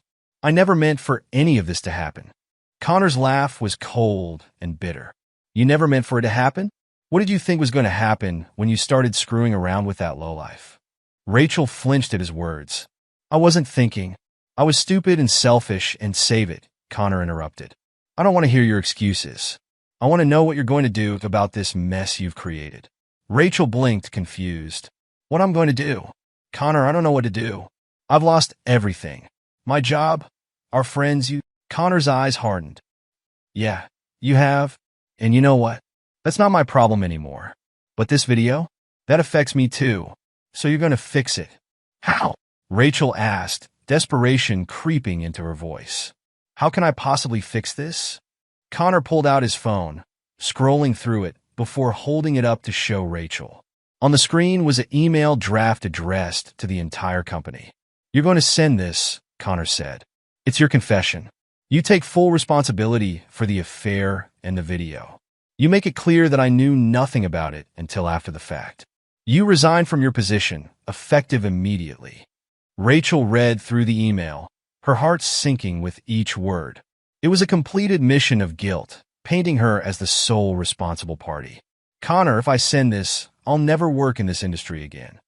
"That's right," Connor agreed, his voice devoid of sympathy. "But you'll be protecting my reputation. It's the least you can do after what you've put me through." Rachel nodded slowly, realizing she had no choice. "Okay, I'll do it." Connor handed her the phone. "Do it now. I want to watch you send it." With shaking hands, Rachel took the phone. She hesitated for a moment, her finger hovering over the send button. This was it, the final nail in the coffin of her career, her reputation, her life as she knew it. She pressed send. Connor took the phone back, checking to make sure the email had gone through. Satisfied, he pocketed it and turned to leave. "Wait," Rachel called out. "What happens now?" Connor paused at the door, not bothering to turn around. Now you deal with the consequences of your actions. Alone." "Connor, please," Rachel begged. "I know I messed up, but I still love you. Can't we try to work this out?" Connor turned, his eyes cold. "Love me? If you loved me, you wouldn't have spread your legs for the first guy who gave you attention." "No, Rachel. We're done. The divorce papers are filed. It's over." With that, he walked out, slamming the door behind him. Rachel sank to the floor, sobs racking her body. She had lost everything. Her marriage, her job, her dignity. And for what? A few moments of excitement with Troy? As if summoned by her thoughts, her phone buzzed with a text from Troy. Hope you're happy. You've ruined everything. Rachel stared at the message, anger suddenly boiling up inside her. She dialed Troy's number, surprising herself with how steady her voice was when he answered. What do you want? Troy growled. I want to meet, Rachel said. We need to talk about this mess you've created. Troy scoffed. Mess I've created? You're the one who couldn't keep your mouth shut. You're psycho. Husband nearly killed me. My husband was protecting me. Rachel shot back. Something you clearly know nothing about. Meet me at the coffee shop on 5th in an hour. Don't be late. She hung up before he could respond, her mind racing. She didn't have a plan, but she knew she needed to confront Troy face to face. An hour later, Rachel sat in a corner booth of the coffee shop, her eyes fixed on the door. When Troy walked in, she barely recognized him. His face was a mess of bruises, one eye swollen shut. He slid into the booth across from her, wincing as he sat. Make it quick. I don't want to be seen with you. Rachel leaned forward, her voice low and dangerous. You sent that video to everyone in my work. Why? Troy's laugh was ugly. Why? Because you ruined my life, you stupid bitch. Your husband beat me half to death and smashed my phone. I lost my job because I missed 2 days of work. I had to send that video from a burner phone. So, you decided to ruin my life too? Rachel hissed. It was already ruined, Troy sneered. I just made sure everyone knew what a whore you are. Rachel's hand shot out before she could think, slapping Troy hard across his already bruised face. He yelled in pain, drawing looks from other patrons. You listen to me, Rachel said, her voice shaking with anger. You're going to tell everyone that video was a fake, that you edited it or used deep fake technology or whatever. I don't care how you do it, but you're going to fix this. Troy rubbed his cheek, glaring at her. And why the hell would I do that? Rachel smiled, a cold, humorless expression. Because if you don't, I'll go to the police. I'll tell them you blackmailed me, that you threatened me. And trust me, between the two of us, they're going to believe the distraught wife over the office sleazeball. You wouldn't, Troy said, but uncertainty crept into his voice. Try me, Rachel challenged. You've taken everything from me, Troy. I have nothing left to lose. Can you say the same? They stared at each other for a long moment, neither willing to back down. Finally, Troy looked away. Fine, he muttered. I'll send out an email saying it was fake. But after that, I never want to see or hear from you again. Got it? Rachel nodded, standing up. Believe me, the feeling is mutual. As she walked out of the coffee shop, Rachel felt a small sense of victory. It wouldn't fix everything. Her marriage was still over, her job was still lost, but at least she had taken back some control. Over the next few weeks, Rachel tried to piece her life back together. She moved in with her sister temporarily, started looking for a new job in a different field, and tried to come to terms with the end of her marriage. One afternoon, as she was scrolling through job listings, her phone rang. It was Connor. Hello, she answered, her heart racing. Rachel. Connor's voice was curt. I got the final divorce papers today. I'll be dropping them off for you to sign tomorrow. Rachel closed her eyes, fighting back tears. Okay, Connor, I save it, he interrupted. I'm not calling for a heart-to-heart. I just wanted to let you know I'll be there around noon. Make sure you're available. The line went dead before Rachel could respond. She stared at the phone, a mix of emotions swirling inside her. Part of her had hoped that with time, Connor might soften, might be willing to at least talk about reconciliation. But his tone made it clear he was done with her. The next day, Rachel paced her sister's living room, waiting for Connor to arrive. When the doorbell rang, she nearly jumped out of her skin. She opened the door to find Connor standing there, a manila envelope in his hand. He looked good, better than she remembered. The past few weeks had clearly been kinder to him than to her. Hi, she said softly. Connor didn't return the greeting. He held out the envelope. Everything's in here. Sign where it's marked and mail it back to my lawyer. Rachel took the envelope, her fingers brushing against his. Connor pulled his hand back quickly, as if her touch burned him. Connor, Rachel started. I know you don't want to hear it, but I am truly sorry for everything. I never meant to hurt you. Connor's eyes met hers, and for a moment, Rachel saw a flicker of the man she had married, kind, understanding. But it was gone in an instant, replaced by cold indifference. "You're right," he said. "I don't want to hear it. Your apologizes don't change anything, Rachel. You made your choice. Now we both have to live with it." Rachel nodded, fighting back tears. "I understand. For what it's worth, I hope you find happiness, Connor. You deserve it." Connor's expression didn't change. "Goodbye, Rachel." As he turned to leave, Rachel called out one last time. "Connor, did you ever love me?" He paused, his back to her. For a moment, Rachel thought he might not answer. When he did, his voice was quiet, almost sad. "I did. More than you ever knew." With that, he walked away, leaving Rachel standing in the doorway, the weight of her mistakes crushing down on her. Later that night, as Rachel sat at her sister's kitchen table, the signed divorce papers in front of her, she reflected on the choices that had led her to this moment. The boredom that had driven her to Troy's arms. The excitement that had blinded her to the consequences of her actions. The selfishness that had destroyed her marriage and her life. She sealed the envelope containing the papers, officially ending her marriage to Connor. As she did, she made a promise to herself. She would learn from this. She would become a better person. And maybe, someday, she would find a way to forgive herself for what she had done. But she knew one thing for certain: Connor would never forgive her. And she couldn't blame him for that. Miles away, in the house he had once shared with Rachel, Connor sat in his home office, a glass of whiskey in his hand. He stared at the framed photo on his desk, him and Rachel on their wedding day, both smiling, full of hope for their future together. With a swift motion, he knocked the frame face down. It was time to move on. Rachel had made her choice, and now he had made his. He would rebuild his life, stronger and wiser than before.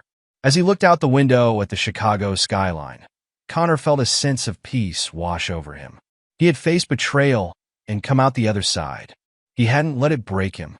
Instead, he had taken control, protected himself, and emerged victorious. For Connor, this wasn't an ending. It was a new beginning, a chance to build a life on his own terms, without the weight of Rachel's betrayal holding him back. He raised his glass in a silent toast.